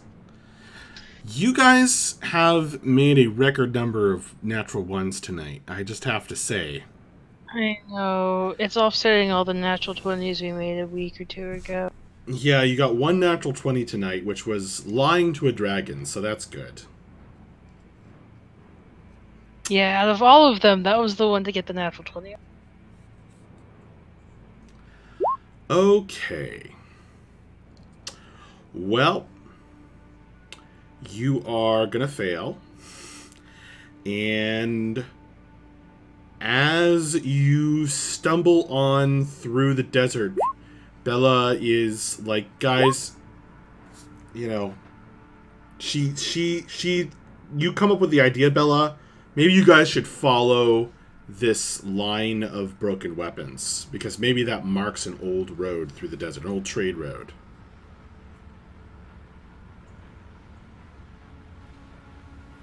Yeah. Do you want to tell the group that, or? Yeah, I'll share that information. Okay. So in the blowing sand, as clouds of dust are obscuring your vision, you guys kind of set off in this direction, somewhat disoriented and not really aware completely of your surroundings. And we're going to take a break. Well, Max decides what to do to us. We're going to take a short break and be right back to discover what you guys bump into next. So, A friendly group of Ewoks. we'll be right back for your Desert Ewok experience in just a few minutes. Back in 5 minutes, folks.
good to Let's go. get this party started. Our break got interrupted by a small lizard invading our house. So you've got actual dragon problems.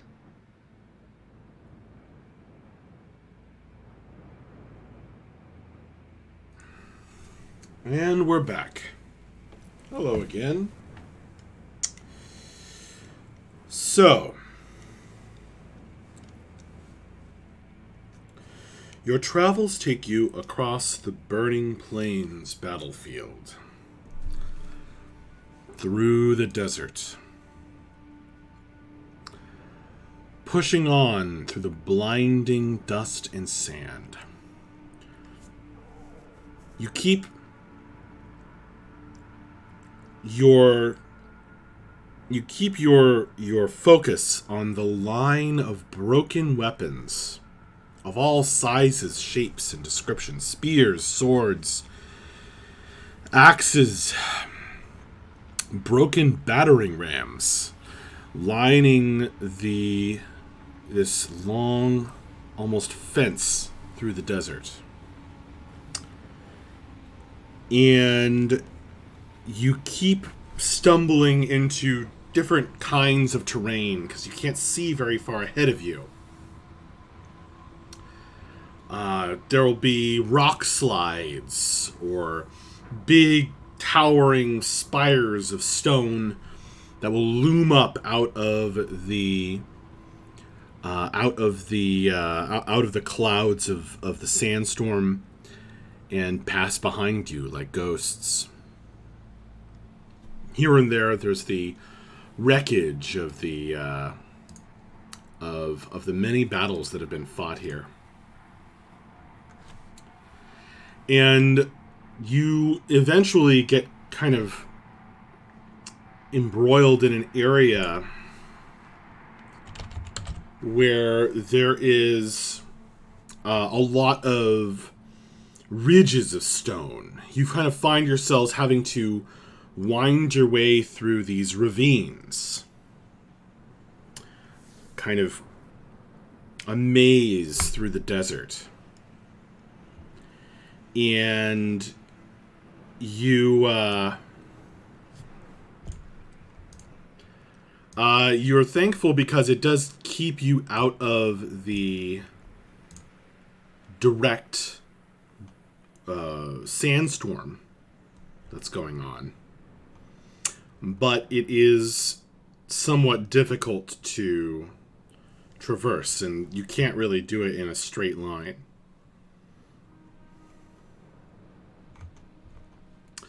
The line of the broken weapons that you had been following has kind of ceased. Everyone make perception rolls, please, with disadvantage. Or, well, yes.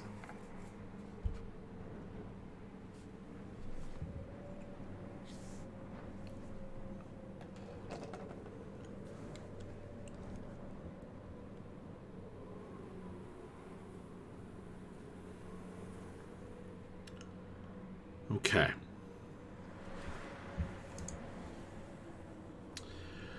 So, you are all surprised when you're traversing some of these ridges of rock in these narrow ravines, kind of curving this way and that. And you clamber onto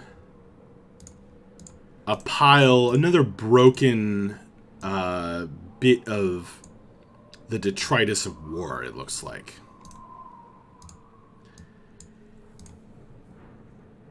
And you're all surprised when a bunch of greenish hyena men burst out from their hiding places and attack.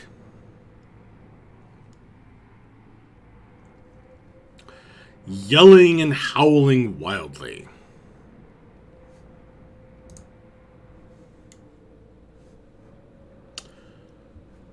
All right.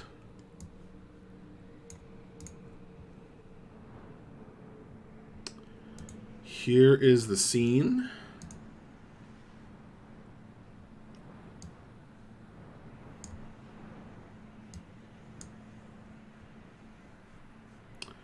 You guys are clambering over this stuff.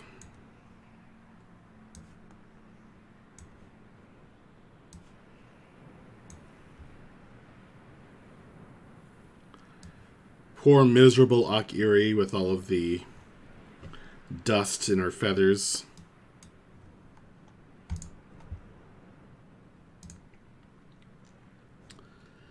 And these guys come for you, laughing as they come and screaming.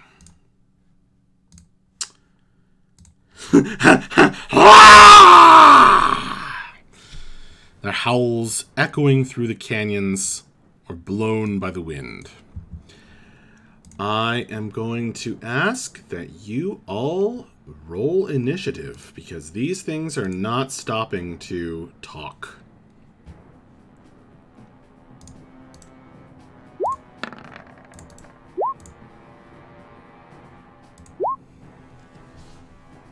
Question, is initiative an ability? Yes, it's an ability check. I forgot to select my token. Can you put it on the board? Sure. I'm sorry, I did too, but it's at disadvantage, so It wouldn't have worked anyway. Paul, I think you need new dice. I think you're right. dice jail. We need Roll20 needs a dice jail. How would that even work? I don't know, but it needs one.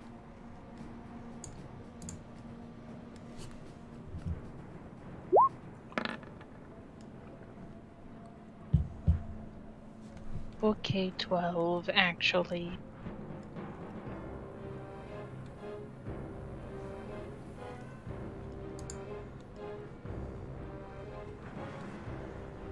On the other hand, there goes our second natural 20 of the night.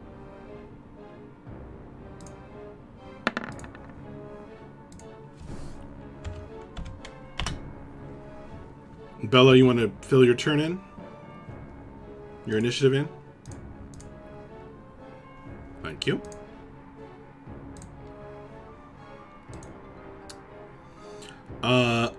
What's your bonus to initiative, Jeremy? 3. Okay.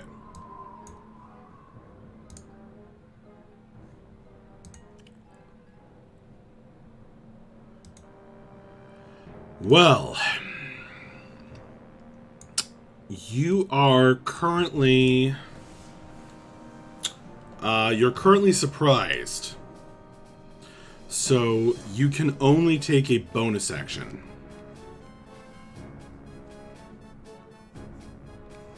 Well, I'm gonna rage. These things jump out and you're immediately so angry. Love It's it. been a rough couple days, okay? His fear immediately turns into just straight anger. Makes sense. All right. So that's your bonus action, and if that's it, then they are going to go. Okay. Waving their weapons, snarling and showing their claws, these hyenas come running in. Now they stand on 2 legs, and their clothes are decorated with trophies, grisly trophies, necklaces of ears and fingers dried by the desert sun, little charms of bones, and possibly some animals that might have been tied on while alive that are now swinging just desiccated corpses from their battle armor. And they are snarling and giving this weird kind of almost laughing sound of a war cry. So this one comes kind of running down the ridge of rock and leaps onto Akiri right here. Son of a gun. Clawing at you. He's going to try and... he's going to try and bite you. And claw you as well.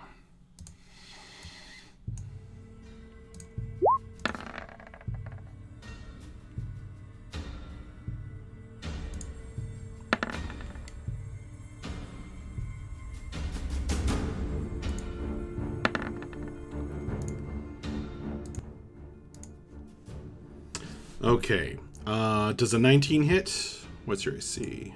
17? Yes, but I'm gonna use a shield. But I'm gonna use a charge of the shield bracelet to bump it Okay. up to 22. Have you been keeping track of those? Because they've been recharging. while Yeah, I you haven't guys- used it in forever. I have a little box that I keep track of Okay. it.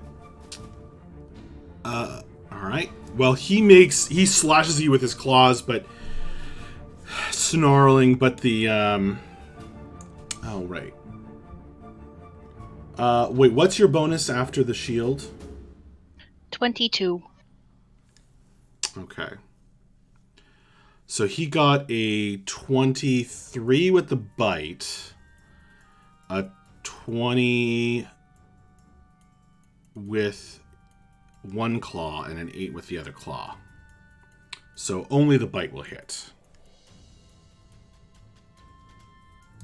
I'm glad I used it then. Alright, he deals 5 damage to you with his nasty yellow teeth slobbering.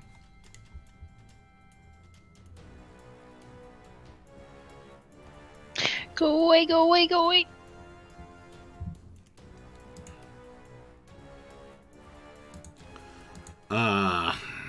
Either snarling and shrieking in some foul language. Okay, this one is going to run up.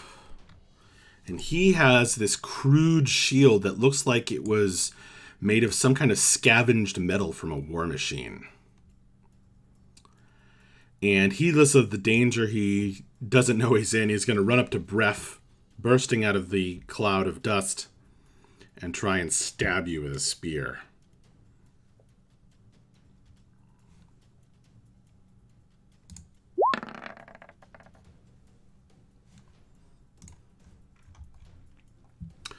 With his other... Okay, that's going to miss. With his other hand, he's going to lift the shield to protect himself. This one runs in. He's carrying a spiked ball on the end of a stick. And he runs up to Akiri. And her shield is still active, I believe.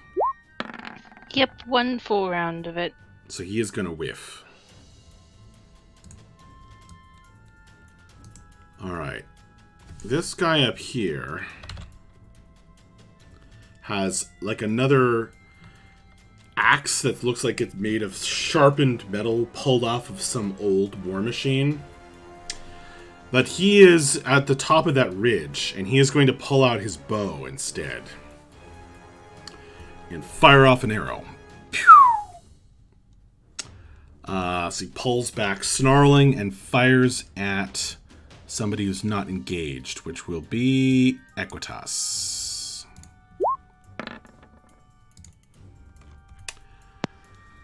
Well, the bad rolls seem to be infecting me. That is a miss. This one clambers up the rock and gonna do the same, except he's gonna shoot at Bella.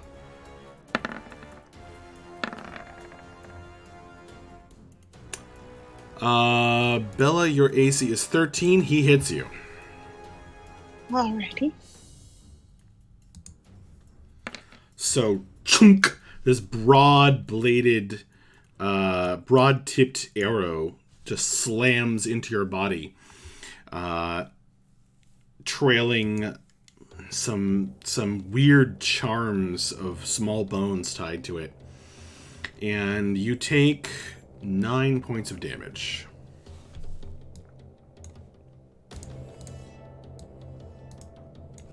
All right. This one has like razor sharp claws like the other guy, and he is just going to spend his whole turn scrambling over the rock and engage in melee with Bella. That's rude. Screaming in its foul tongue. This thing with the claws goes after Mavra, getting 3 attacks. Bite, claw, claw. But Mavra's AC is real high, so only 1 claw hits.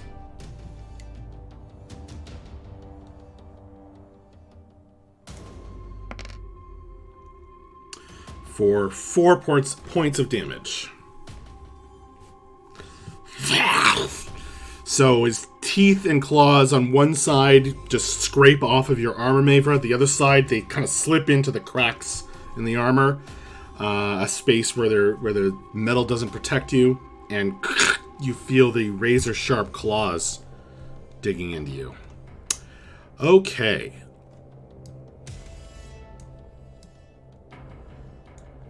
They seem to want nothing but your blood and the clothes off your back. Go ahead, Bella. All right, I'm going to take this guy in front of me, and I'm going to cast Fear. Good lord. That's a cone, so where are you placing the cone? Isn't it a cone? Isn't that a 3rd level spell? Yeah, it's a 30-foot cone. So if I stepped... Okay. Do you want it from the corner? Do you want the corner one or the straight-on one? The corner one, I guess. Fear. That's too big. Hang on. What size is it? 30 feet. I think that's right.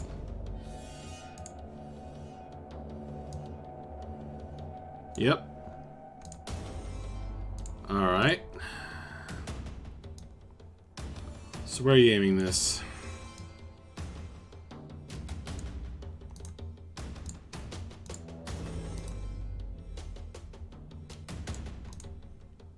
Not there, I assume. No. Yeah, that's good. Okay.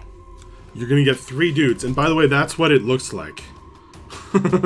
With these ghost skeletons erupting from Bella.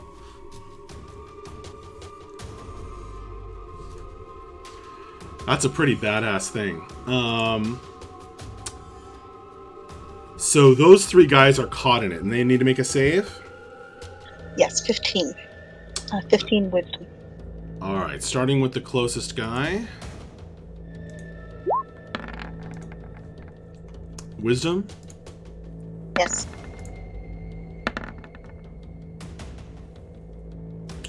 They all fail. All right. Drop whatever they're holding and become frightened. Run away from me at the safest available route.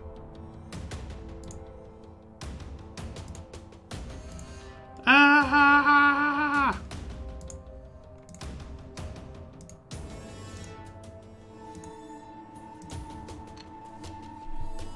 All right. I assume that happens on their turn. Yes, they must spend their action doing a dash. Okay. And they can't, like, be in your presence, right? They can't move toward you. They can't move toward me. They have to run away from me until I'm no longer in line of sight. All right, I'm going to declare that this guy right next to you is no longer threatening you with his claws and teeth. So his pupils, kind of shrink down, and his claws, he, like, pulls back. And he's not going to take an attack of opportunity on you, you realize. He doesn't dare. All right, and I'm gonna move.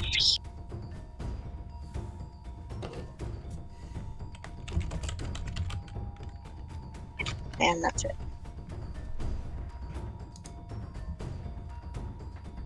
Okay, if that's the end of your turn, then Curls. You are beset by this stinking, dusty marauder who wants your stuff and your food. Alrighty, she's gonna turn around and cast a spell we haven't done in a while now. It's gonna be spiritual weapon at. Yeah, let's just stick with second level.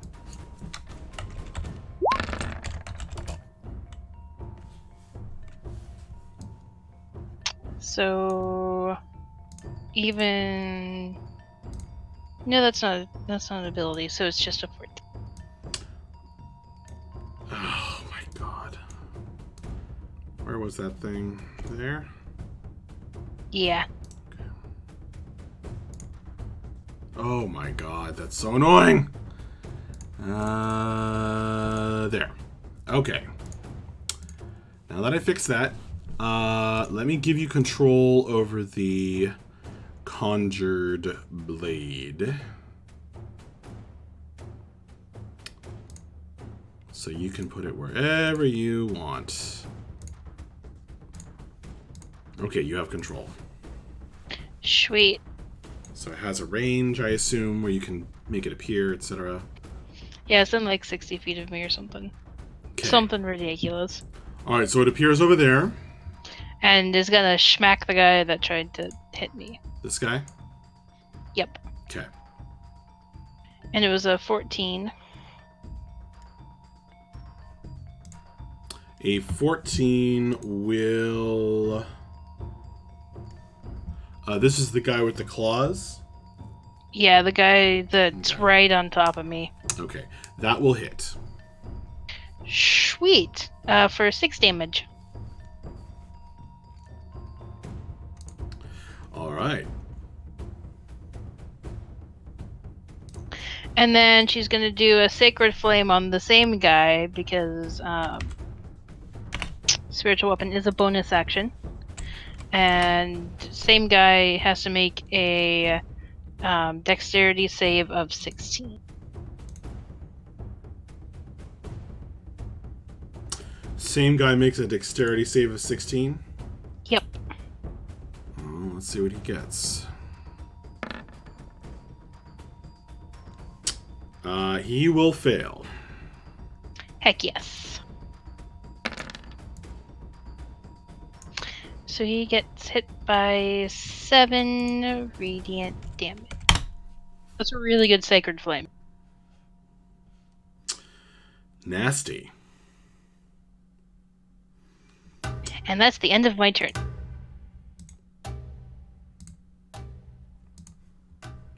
Okay. These guys are weird and wild, Mayfra. Disturbing. And this one, with the claws, his sharpened claws, is up in your face. What do you want to do? I'm just gonna attack him. Good grief. 27.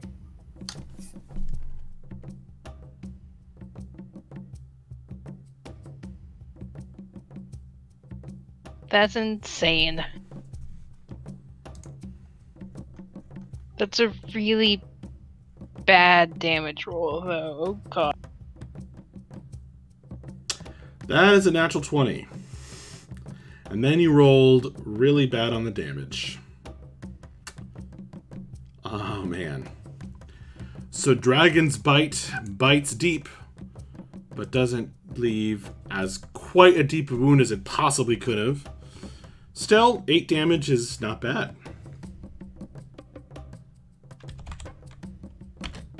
So he takes a hit. Are you spending any charges?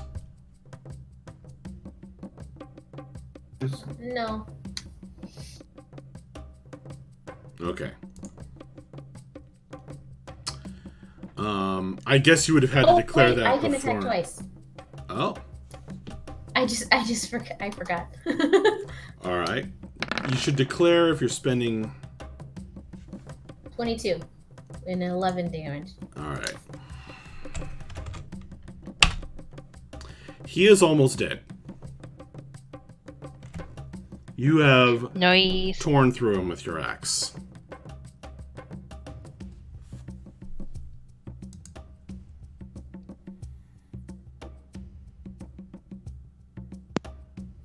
All right, Equitas, you are up. Okay. I'm going to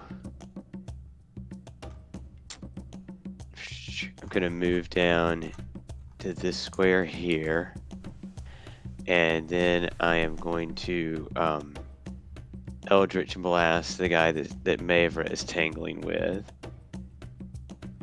Now I've got 2 Eldritch Blasts, but I just want to spend 1 on him. Yeah, let me just let me do the 1 on him and see what happens. So 22 for 5 damage. The one that Maverick just tore up? Right. Oh, he's dead. Good deal. Then I'm going to, with my second Eldritch Blast, I want to hit this guy here. Hang on. Okay. When you drop this thing, when you kill it, it immediately, as its a hole is blasted through it by your power, it immediately takes an action as a reaction. Oh, wow. So it is like got this hole through it, and it like looks down, and its eyes like turn all blood red as all the capillaries burst, and blood squirts out of its orifices, and it lunges for Mavra for 1 final bite attack. I'm sorry, Mavra. That's a hit. So this dead thing latches onto your it's like partially bitten through your armor a little bit with its enraged snapping of jaws. Its teeth are like breaking on your armor, but some of the points are getting through, and you take 5 points of damage from its final bite attack as you shake it off, and it slumps to the ground dead. A gibbering howl goes up from the rest of the group. And then Equitas gets to continue his turn, because that's a reaction. Crazy. Okay. So yeah, I'm going to hit this guy here. This guy? Yes. Okay. That's a 19 for 11. And I'm also going to put the repelling blast on it. So that will knock him back 10 feet away from me. Alright, so that's a hit and 11 damage. And then he goes directly away from you for how many feet? 10 feet. Bam! So he stumbles, he's like, looks down, looks over where you are at, and lets out a howl of confusion. And that's my turn. Got it. Okay. So, Jeremy, I meant to have everyone be surprised, but I applied surprise to you and forgot to apply it to everyone else, so now you get 2 turns. Oh, fun. So what I'm going to do in that case is I guess I'll make 2 reckless attacks against this guy and then 2 reckless attacks against this guy. Nice. Minus 1 bonus action, I suppose. Yes, and I am going to use that other bonus action to make my charisma check to see if I can wake up my sword.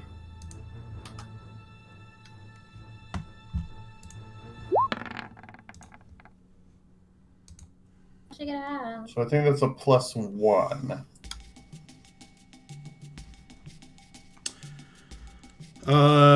Yes it is. I believe so. I don't know, you have All the right. stats. Yeah, it's like if you get a 10 or more, it's +1, and then for every 5 after that, you add another plus. Right. So first two, these are reckless, will be against the northerly one, and the next two will be against the southerly one.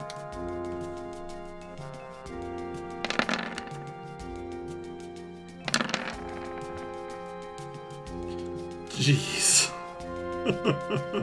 So that's One 19 miss. damage against the first one. Does a 13 hit? A 13 will miss. You're attacking... Okay. Which guy is a 13 against? Because they have different ACs. Okay. Actually, yeah, it still misses. Okay.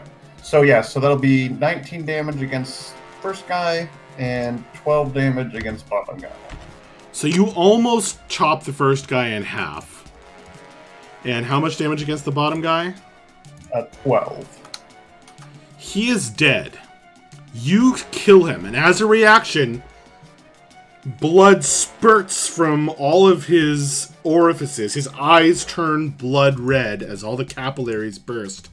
And as he dies, his last act is to lash out with a bite attack at you. His feral instincts kicking in.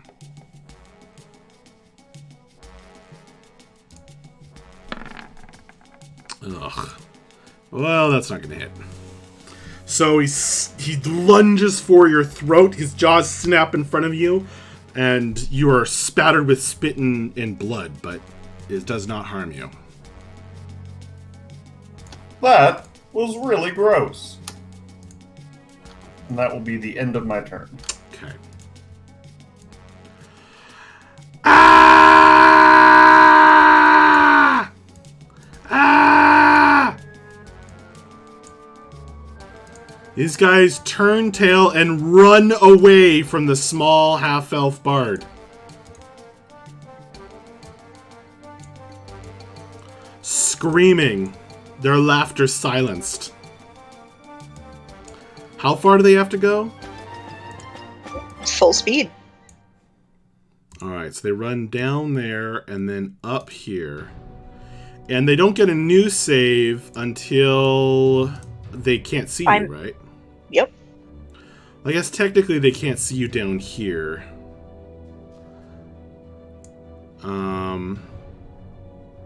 Because the line of sight is cut off by the ridge of rock. But that seems kind of dumb because their full movement would bring them back up here with a dash. Is it if they end their turn and they can't see you? Let me double check. Or if they can't see you for even a second?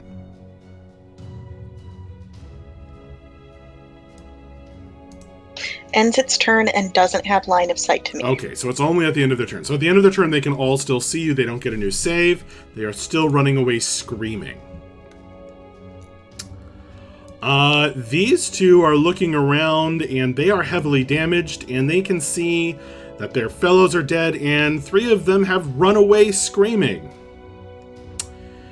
They decide that this cannibalistic opportunity is too difficult to pursue and beat a hasty retreat. So they're going to both do a disengage action and then move up, clambering up the rocks, which is why they're slowed down.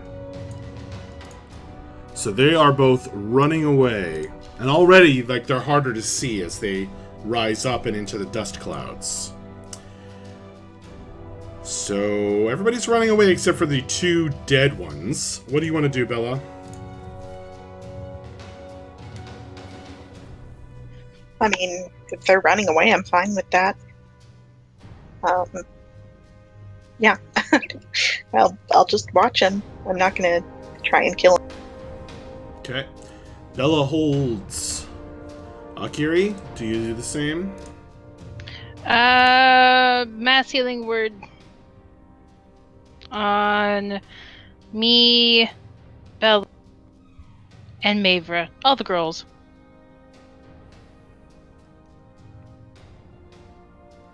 All right. No roll is showing up. Okay. 6 healing to each of you.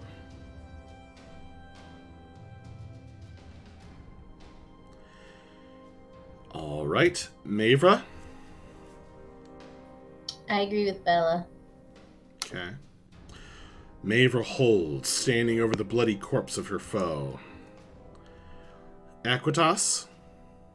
Yeah, I'm gonna not do anything. I'm Okay. content to let them run. And you as well, Bruff?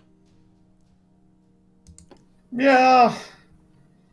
I mean, I know I'm raging and everything, but like I told the dragon, or it might have been you, Equitas, we don't normally go around looking to kill things. All right, then. The battle comes to a close. The small raiding party of gnolls having had their spirit broken. You stand victorious. No more will they terrorize folk here in the desert. What a great use of that sphere spell, Bella. That was what did it. That was good. Thank you. Regular nose, regular nose.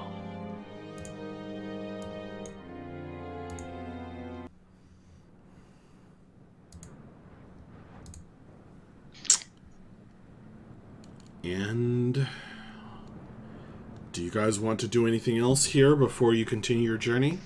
Should we look and see if they have anything lying around that they left around worth any value, especially since we lost a whole bunch of crap a little while ago? I Yeah. highly, I mean, I highly doubt doubt they're gonna they have do, much. though. Yeah, but I mean, it might be worth a look.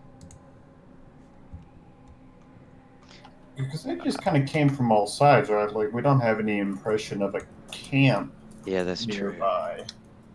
I'll just search the bodies. Yeah, let's do that. Bodies. I'm gonna come over here and search this dead body. Make an investigation check, please. Alrighty. 9. 9 total. Right.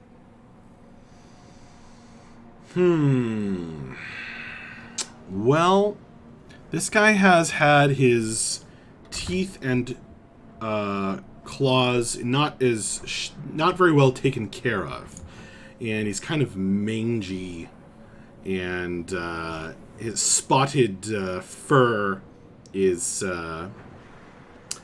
dirty and dusty, and he has all of these nasty like totems or charms tied around his body. He does carry that morning star. And it looks old and battle scarred.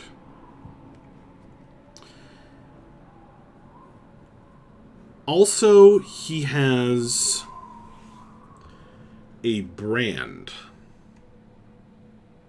on him.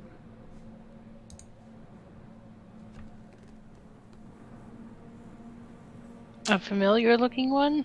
No. This one is in common. And he has a brand on his chest, burned into the skin, that says property of Gold Reaper. Is that 2 words, Gold Reaper? 1 word. 1 word, okay.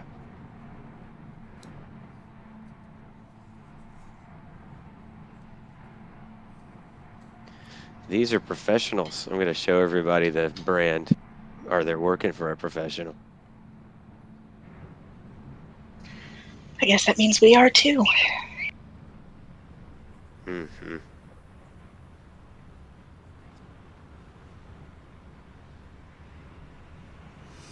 With a 9, you don't find anything much else. Some bits and pieces of junk and If he had any coins, they're better hidden than you are finding, or perhaps willing to look. Probably so.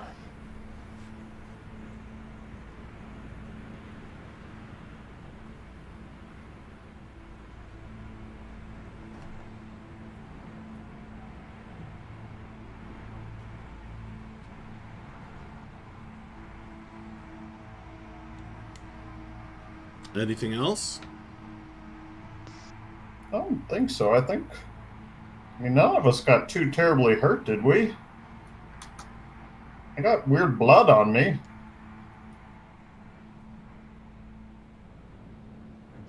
No, I think we're pretty fine. All right, let's press on.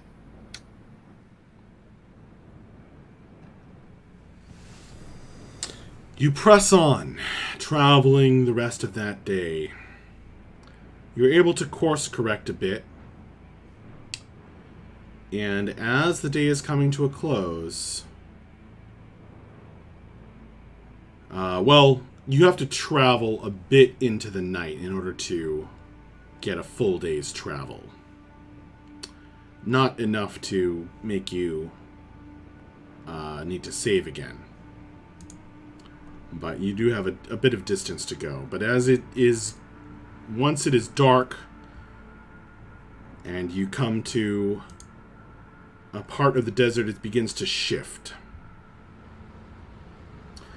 The severe windstorm and dust storm dies down a bit. There's still grit on the wind. It gets into your packs and into your food.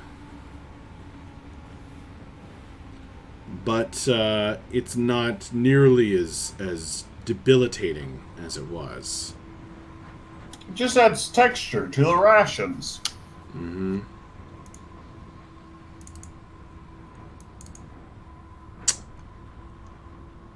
And you start to see fewer and fewer of these sites of battles.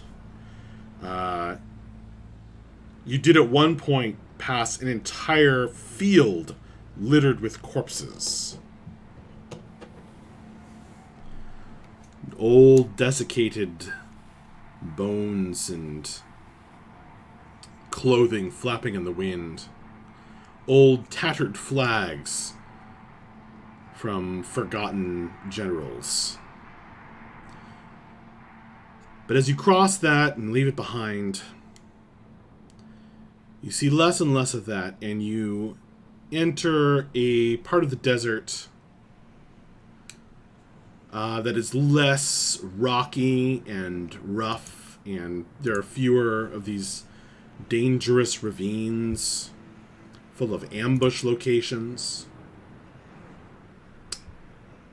And it does start to be a little more open and easier to travel.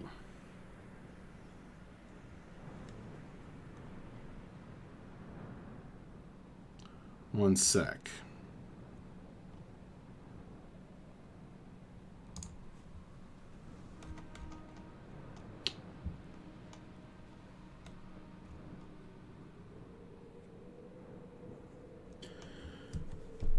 And in the distance, you begin to see lights. Lots of lights. Clustered around these structures, not the ruined war machines you had been passing, but possibly tents. And in the distance to the north, you can see the rocky desert starting up again, and perhaps more signs of roads through the burning plain. More signs of civilization. And once it is truly dusk, your steps are beginning to slow. You actually see clusters of tents here and there, dotting the landscape. Fires burning. Folk in wagons. Travelers like yourselves.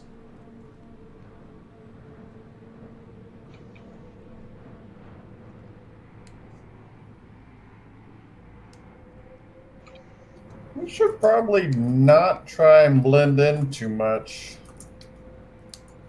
These are not good people. Yeah, I gotta remember these are gonna be, at the very least, these are people who want to make profit off of slavers. Yeah, good point.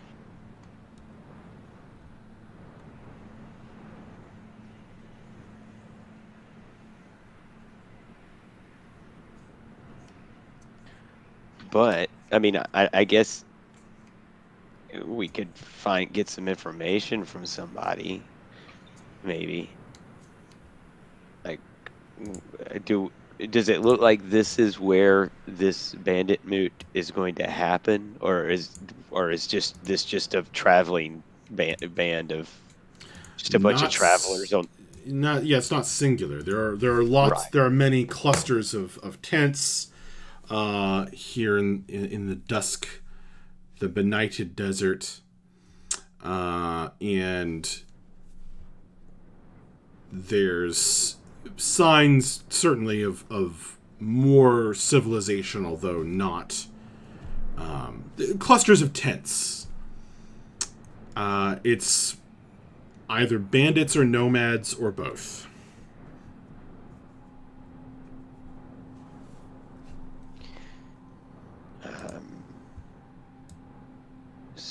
So do we think maybe we ought to see if we could find out where this thing is happening exactly?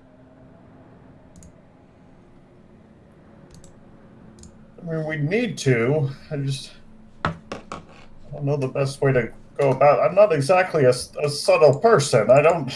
Right. I don't know how to do that. Do they? Okay, so does it look like they are all headed in the same direction?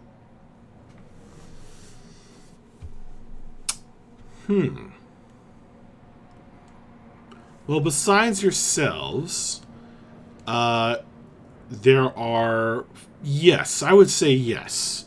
There are a number of roads as well, along which various humanoids are traveling. And they seem to be heading in a particular direction, off where the desert is less rocky, perhaps, and more open. And off in the distance, then you can see some larger structures, like some square, perhaps watchtowers and bigger tents, more permanent installation.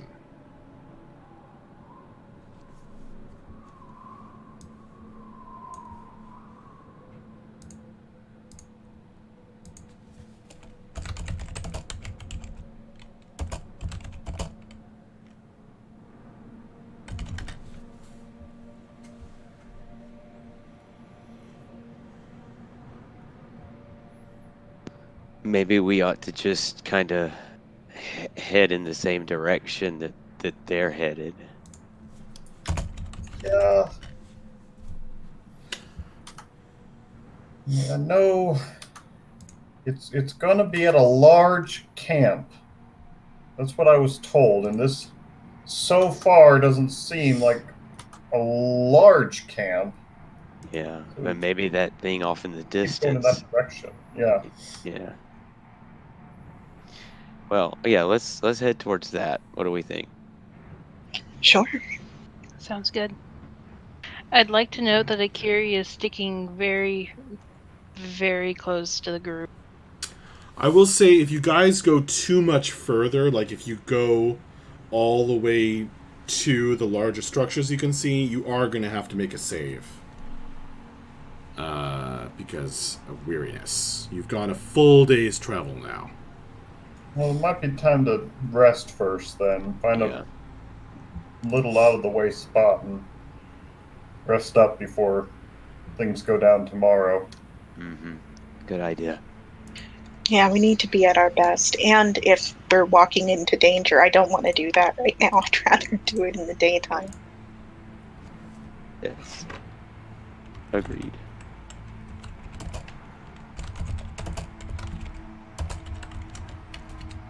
Okay, so where do you guys want to camp? Somewhere that, yeah, somewhere out of the way, preferably sheltered if possible. You said there was like outcroppings and stuff that might make an ambush more likely, and so maybe we can find. I did say that you Uh, were leaving that behind more. Like oh, this okay, we're area of leaving the that desert is behind. more Okay. flat and open, and so you can actually see, farther off in the distance. You can see, more and more clusters of these tents. We might be able to just set up here then. I mean, I mean, we need still keep an eye out. But if people are traveling and it's kind of understood, we don't want to get like right up and join a group or anything. But I think we can just kind of set up. Yeah, I don't think that a campfire would stand out in these circumstances as much, if that's what you were getting at. Yes, exactly.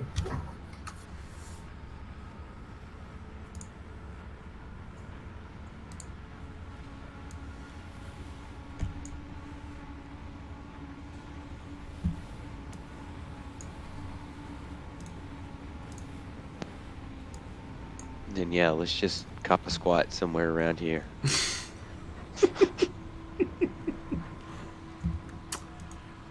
You do so.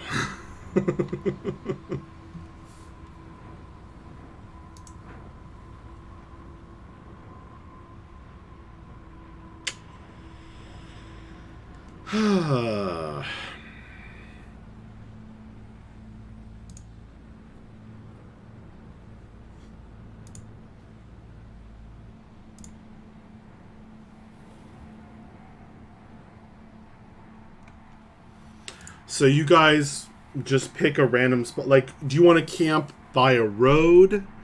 Do you want to camp away from the road? Do you want to camp near another cluster of tents? Do you want to camp as far away from anyone else as you can? I'd say we would want to be within sight of the road and as far away from any other people as we can get.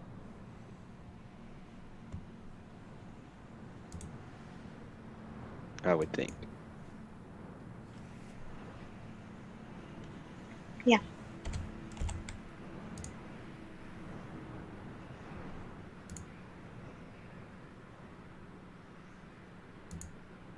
Okay.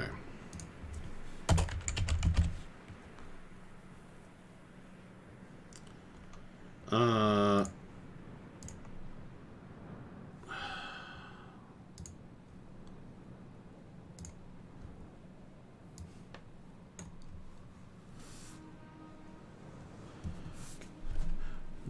Roll20 was complaining about the size of the file I was trying to upload. So I just had to do a thing. Okay. So you guys are setting up far as you possibly can.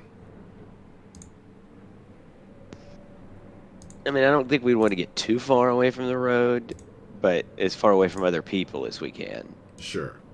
Yeah.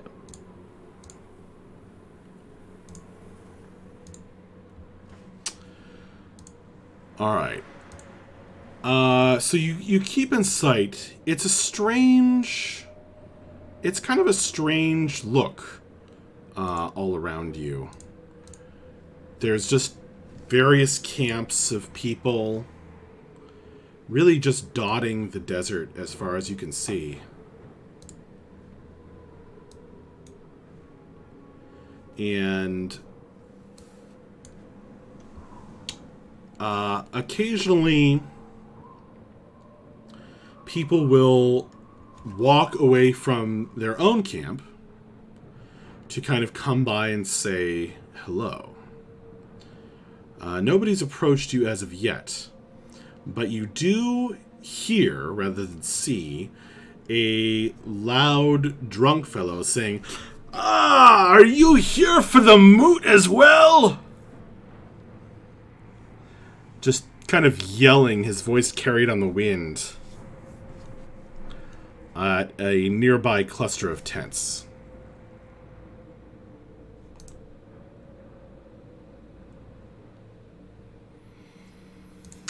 So you set up your tents, your bedrolls,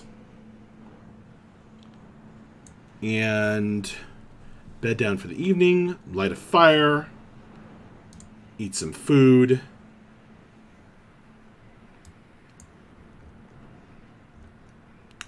Seems to be working out okay. Nobody is bothering you for the moment. I'd like to know that Akira is starting to get kind of antsy.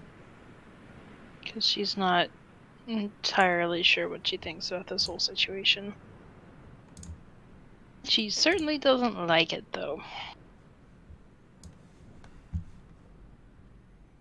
Okay. So, as you guys are eating dinner, Akiri is antsy. She's like shifting around, looking over her shoulder. How else is that manifesting? She's very twitchy. Like she doesn't sit still for very long. She's kind of keeping a very wary eye out. Just generally uncomfortable. Okay.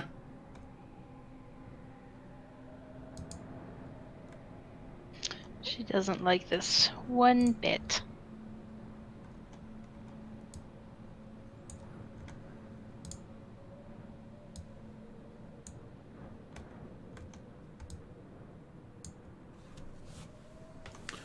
All right. So you guys would notice that. Akiri, more than any of us, would have a especially negative reaction to being around slavers. Well, on that note, Equitus has kind of just got an idea of, and he's worried about who he might run into, considering that this is a slave market. So I'm kind of getting concerned also.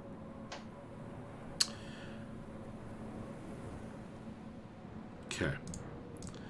Is this being shared with the group, or are you guys just sort of sitting there being mad, so to speak? Akiri's actively stewing. I mean, yeah, I would probably bring that up. Yeah. I mean, this, we're pretty far away from where I came up, but there were slaves where I came up, and they had to come from somewhere.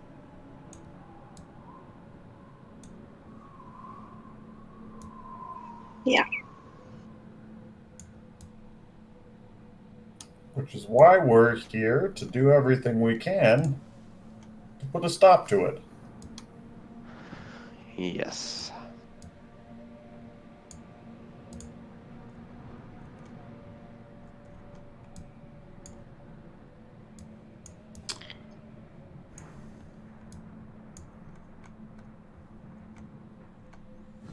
Okay.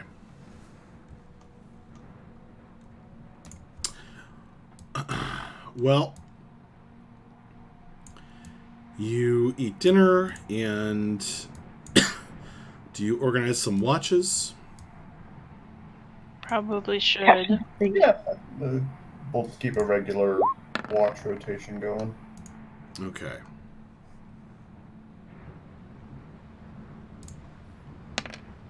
Who is the going to be on the first, second? What is the order of watches? I'll take first watch. I don't have any exhaustion. I'm pretty well rested. So yeah, and I'm still kind of freaked out. So I definitely won't. I don't feel like going to bed right now anyway. Alright.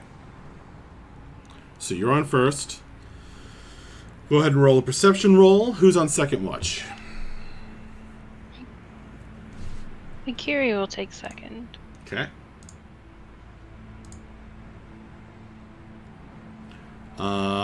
Equitas, you...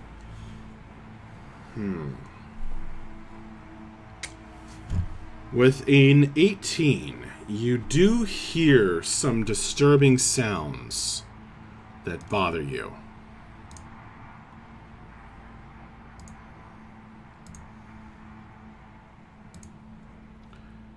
A groaning.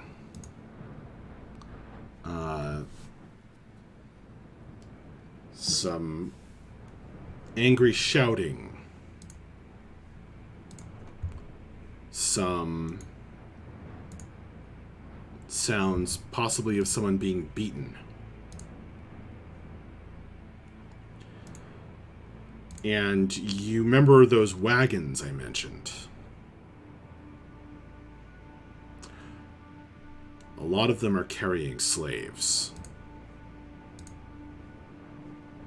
People ripped from who knows where, and brought here to be sold.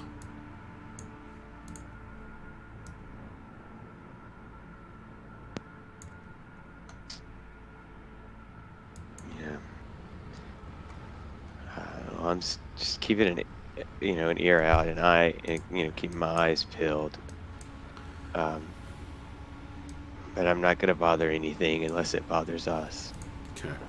But yeah, this is really, really bugging me.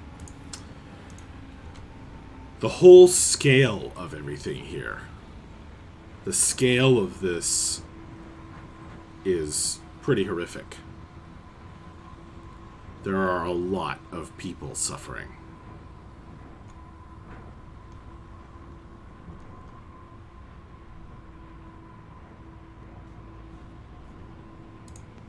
And I'm so tempted to do something, but it's not the time. It's not the place.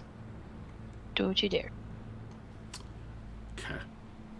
You watch for a couple of hours and begin to get tired. Who is next on watch? Akiri will take it. Okay. Be careful, Akiri. These are bad, bad people.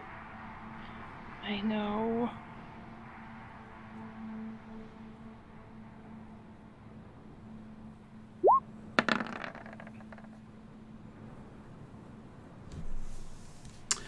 Akiri, about an hour into your watch, a light detaches itself from a nearby cluster of tents. And I say nearby, it's some distance away.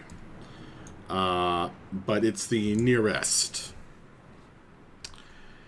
And begins to make its way toward you guys, somewhat weaving around. You hear singing on the wind. And before they've even come into view, you can smell alcohol.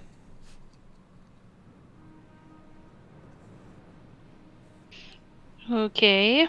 Somewhat similar to when Bref uncorked that jug.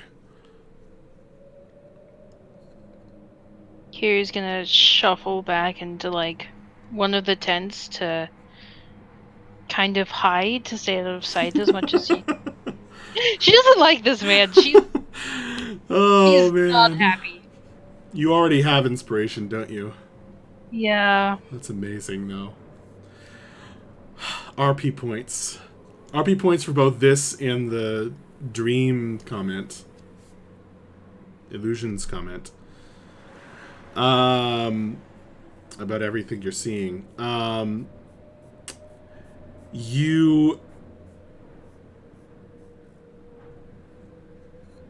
Okay, it gets closer and closer. And there's a sound that comes on the wind. Yoo-hoo!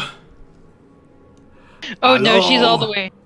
she's all the way back in the tent. Nope. Alright. Everyone else make perception rolls with disadvantage, please. Please save her. Someone.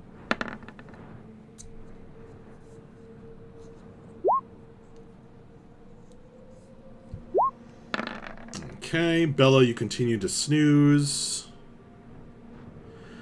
Bella's out like a light. But everyone else is kind of like slightly awakened by this noise. Yoo-hoo! Hello! What? Akira, what is that? It's some drunk guy. He's coming closer, and I don't know. I don't like this at all. Okay, let me handle this. Thank you. Alright, I just decided you guys are sharing a tent, because that's awesome. Why not?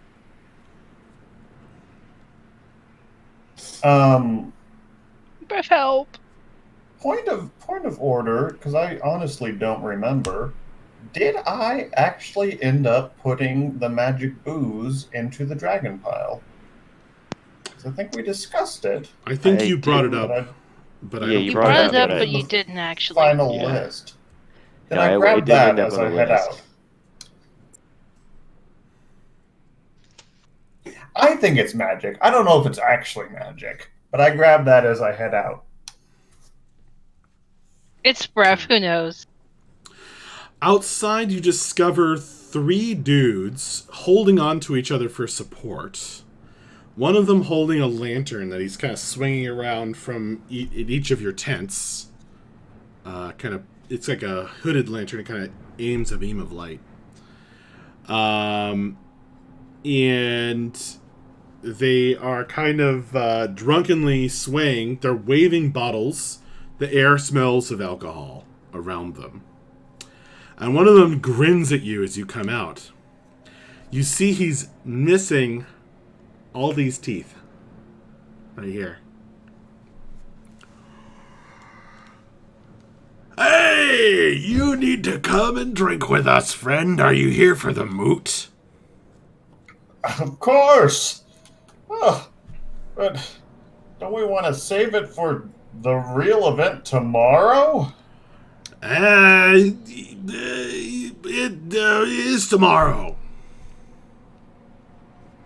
I mean, why waste all the good booze tonight then? We're not wasting it. We're using it. No, you have a drink with us. And he course. aims a bottle in your direction. I accept it. All right. And he says, yes, you look like a man who can hold his liquor. Not like this guy. And he slaps one of his buddies on the shoulder. We all know how that guy is. Looks back at you, and the other two are kind of like a little too drunk to really talk much. Occasionally one of them starts humming a tune off key and the other joins in. But the guy who's able to function, like, kind of blinks at you blearily in the lantern light. Bella, you get another perception roll. Everyone, you are awake and hearing this. I'd like to know that Akiri is like kind of still in the tent, keeping an eye on this as backup, Okay. but she's not out of it. Okay.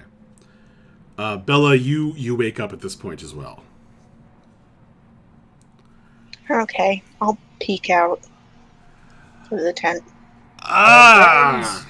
A lady! I- He points generally in the direction of Bella.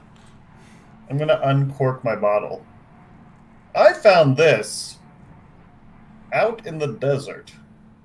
I have no idea how long it's been aging, but I've been saving it for a special night, like tonight.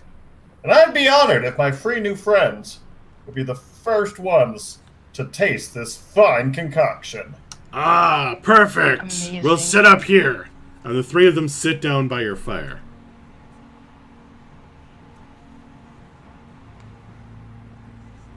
and begin pouring liquor into kind of little tumblers that they have.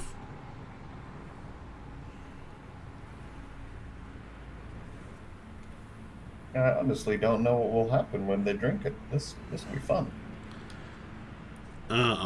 But you need to have a drink first, friend. Of course! I am Mazid El Meskin. Who are you? I am Alani Elato. Make a deception roll.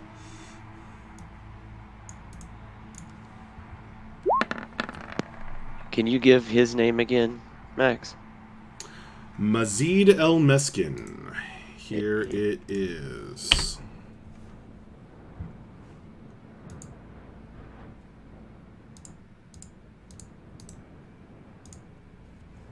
Also, at Bref's name, Akiri would facepalm if she wasn't so stressed. That's just the name I'm using here. I don't want to be too public about it if you know what I mean. Oh, she does. She would still facepalm if she wasn't too stressed. And he says, I didn't catch that, but we're using our pretend names that I'm Spider-Man. Because spiders are scary. Spiders are very scary. Anyway, is your lady friend going to come join us? He's blearily looking in Bella's direction. Well, it looks like I'm not going to get any sleep anyway, so sure. Excellent. Before I'm gonna come out of the tent also, but before I do, I'm going to cast invisibility on myself.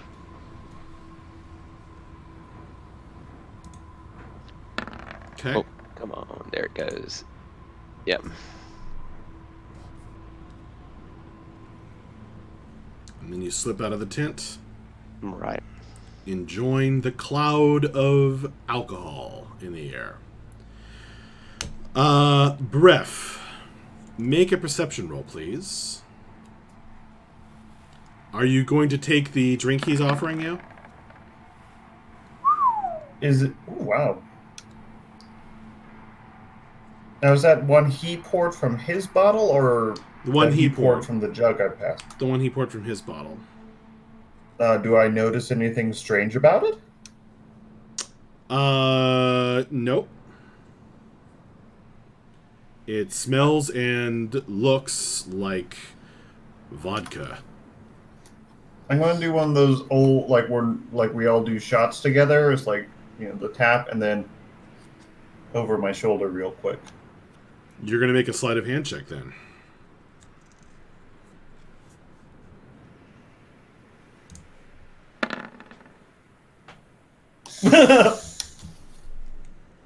Nope. Well, he is very drunk, and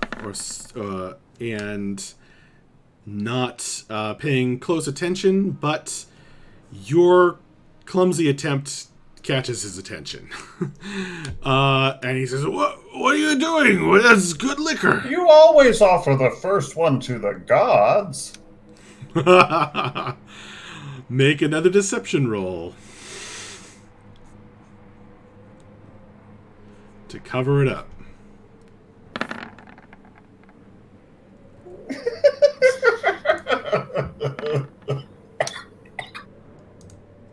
He buys that. Oh, yes, of course.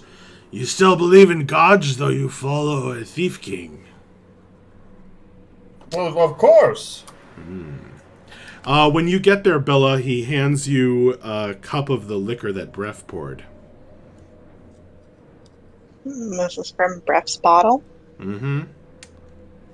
I'll just sort of hold it for now. Okay. I'm going to whisper to you, Jeremy. Due to your natural 20.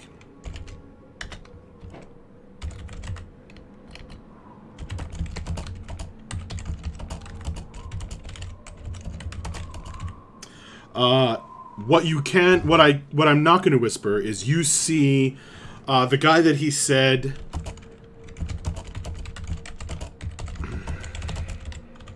The guy that he said can't hold his liquor, kind of just starts like listing.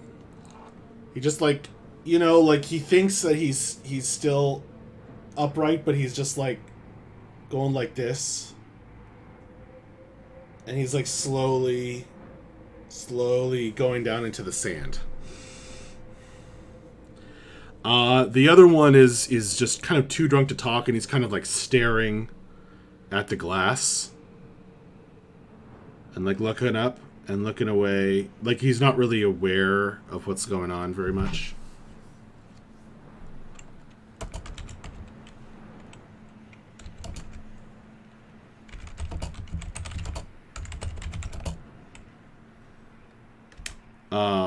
So you notice all of that.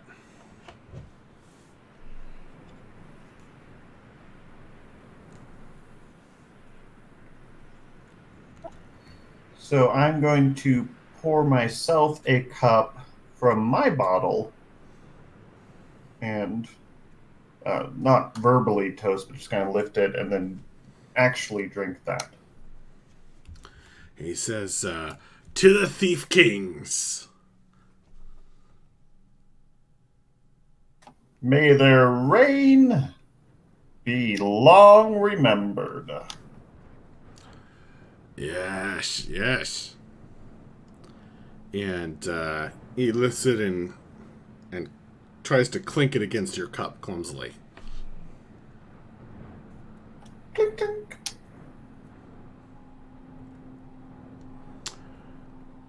Do you drink? Yes, this one I do drink. All right, make a Constitution saving throw as the pure alcohol goes down your throat.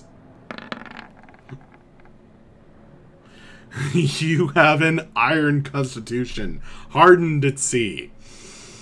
And you shake off the debilitating effects for the most part. But it is quite strong. It burns all the way down. And you literally grow hair on your chest. More of it? It grows like half an inch. Because it wants to get away. Trying to run. I think it's he's turned into his werewolf form. Well, that would We're make tight. for an exciting night. Oh, please, we don't need that. And he kind of says, and he like tries to drink it, and it like he's like so drunk that it like misses and like gets into his beard, and it's like that's good for later. And he's like kind of like he's kind of like licking it. Oh, that's strong. Hey, let me pour you another one. Yes. He says, so, as you're pouring, he says, so, tell me, friend, which Thief King do you serve? And are you All of buying them. or selling? At the moot. Well, I feel like I can trust you. Ah, I'm yes. actually not here in the service of a thief king. No? You're in the service of someone else who's very interested in buying.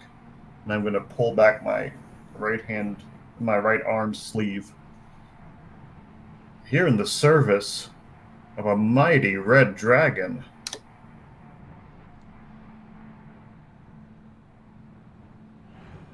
Oh. And I'll also flash the brand on my ankle. A lady's ankle. Uh-huh. Elmeskin is interested in this. A dragon, you say? It would not be the clever one and her mate, would it?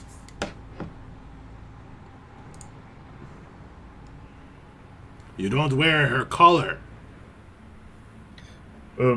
We received a special allowance for faithful service.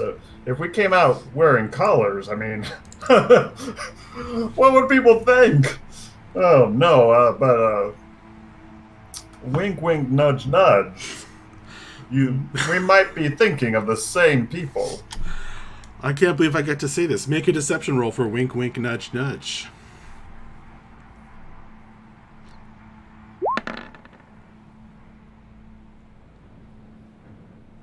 I'm so glad we let Breath helm this.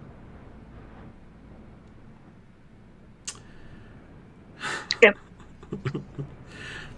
Perfect.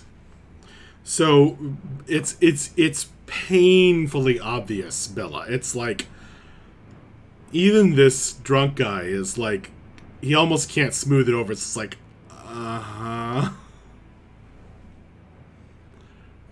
sure. I think my friends had a little bit too much to drink. But it is... Oh, we're barely getting started, lady. So you, well, we serve Blackheart. The See? Blackheart? He holds up his bracelet, and you see a little carven organic heart in black wood.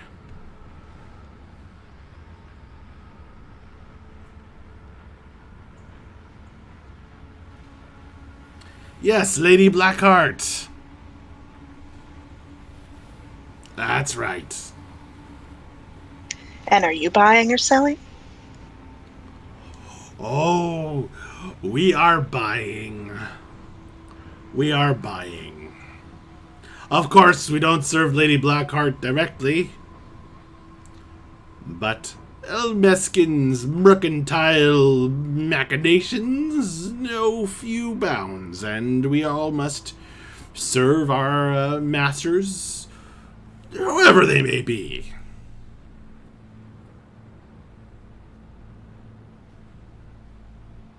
Is that not so?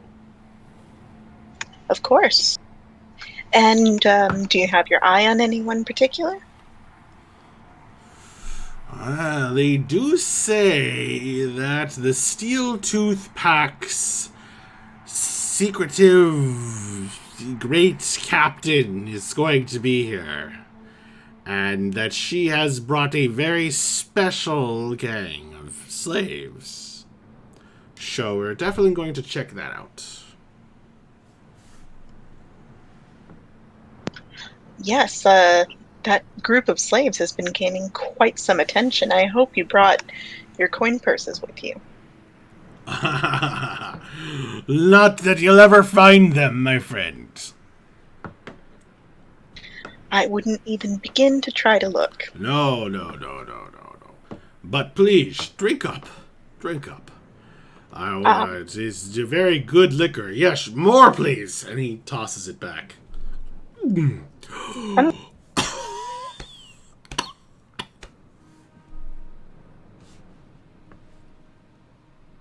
I'll hand him my cup, and I'll say, I don't think this one is for me. No. He doesn't take it. I insist. A friendly drink. I'm here to make content and contacts. Here, Bo, I'll take that. I know this isn't to make really your friends. flavor. I'll take that one. Oh, yes, would the lady like? I have some orange flavor. Here, he pulls out a bottle. Absolutely. Thank you. Take some liquor. I'll take it. All right, do you drink it? Yes. Okay. Make a Constitution saving throw.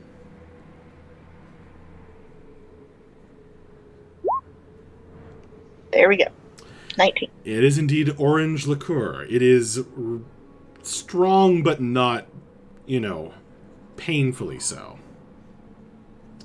Very strong, hit of orange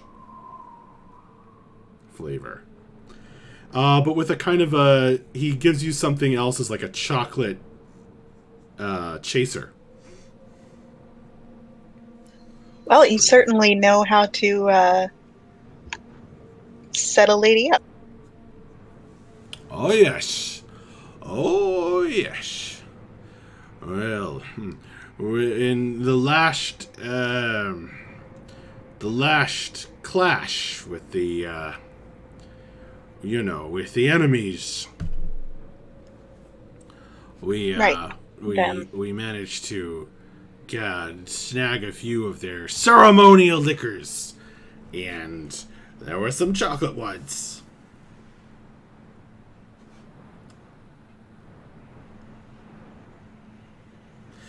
Well, it's going to be a glorious, glorious moot.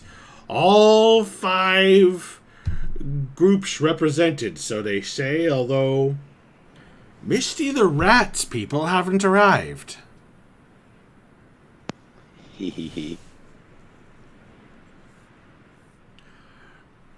I'm sure they're on their way. There's plenty to delay a group out there on the... And the Lord of Razor's people were late.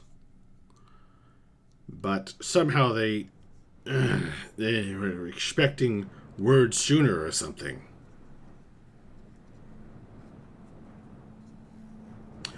But the servants of Blackheart, Steeltooth Pack, and Gold Reaper have been set up here for a few weeks now.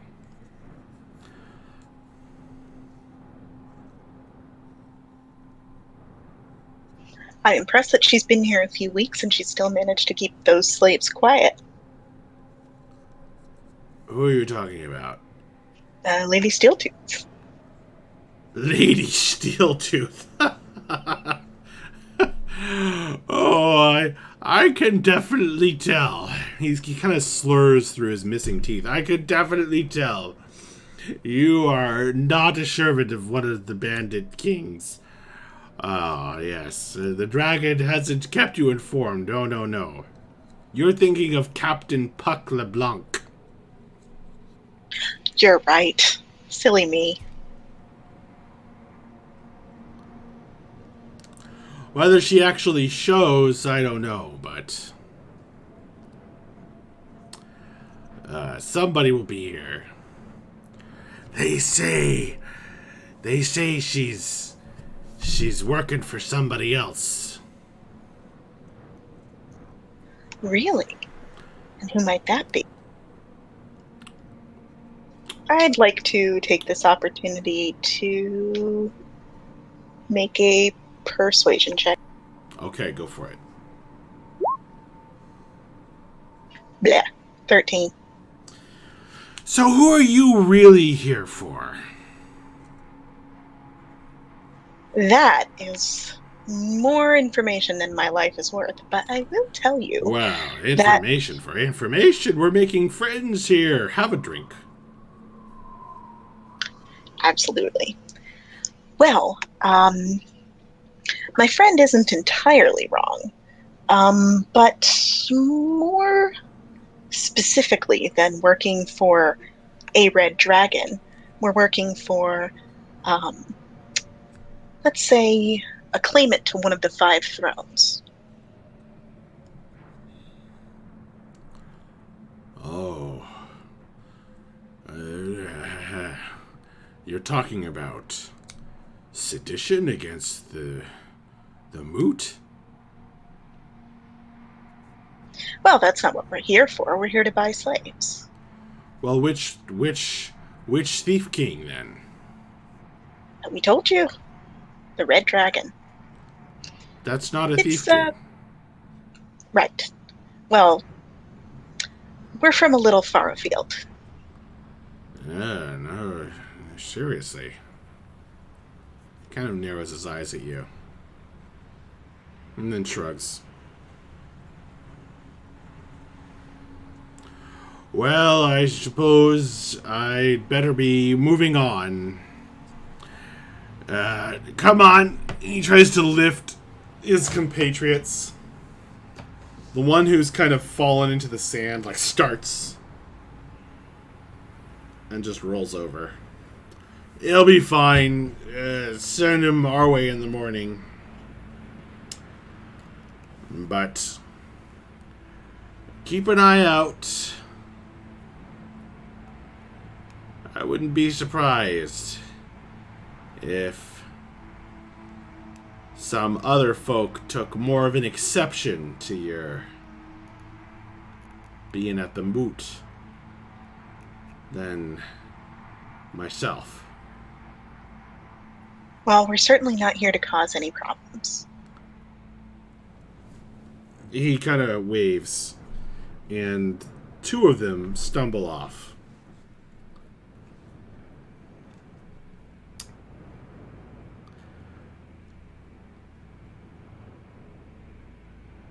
You are able to go back to sleep.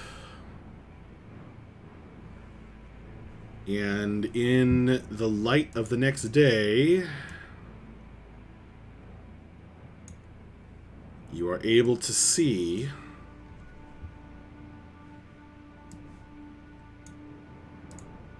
the camp where the moot will happen. The clusters of tents all gathered round. And that's where we'll call it.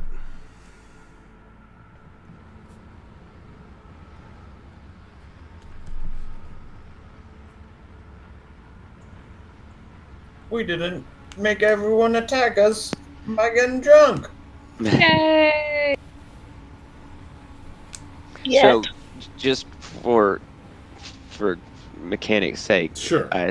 we made it back after all the commotion with the drunk people and everything. Did we get the rest of the night's rest? Yeah. Or rested? Mm-hmm. Okay. So that invisibility spell, that's... Okay, so we got the rest of the night's rest. Okay. No problem.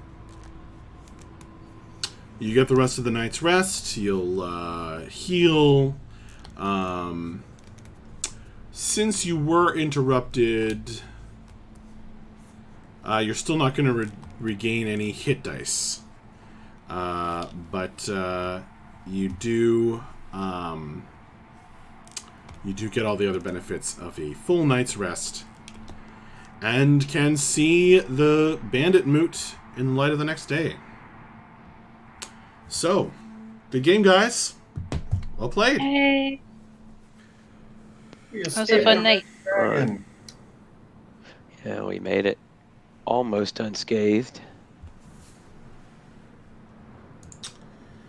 With that, we are going to turn off our stream. So, thank you to Jeremy, player of Breath, M, player of Akiri, Paul, player of Equitas, Danielle, player of Mavra, and Kirsten, player of Bella. You guys are all awesome. Thank you so much for participating in this fever dream, madness, drunkenness, nearly dying, craziness that is the Wildlands. It has been a blast so far, and I'm looking forward to next session. I will see you folks later, and have a good night. Night. Bye.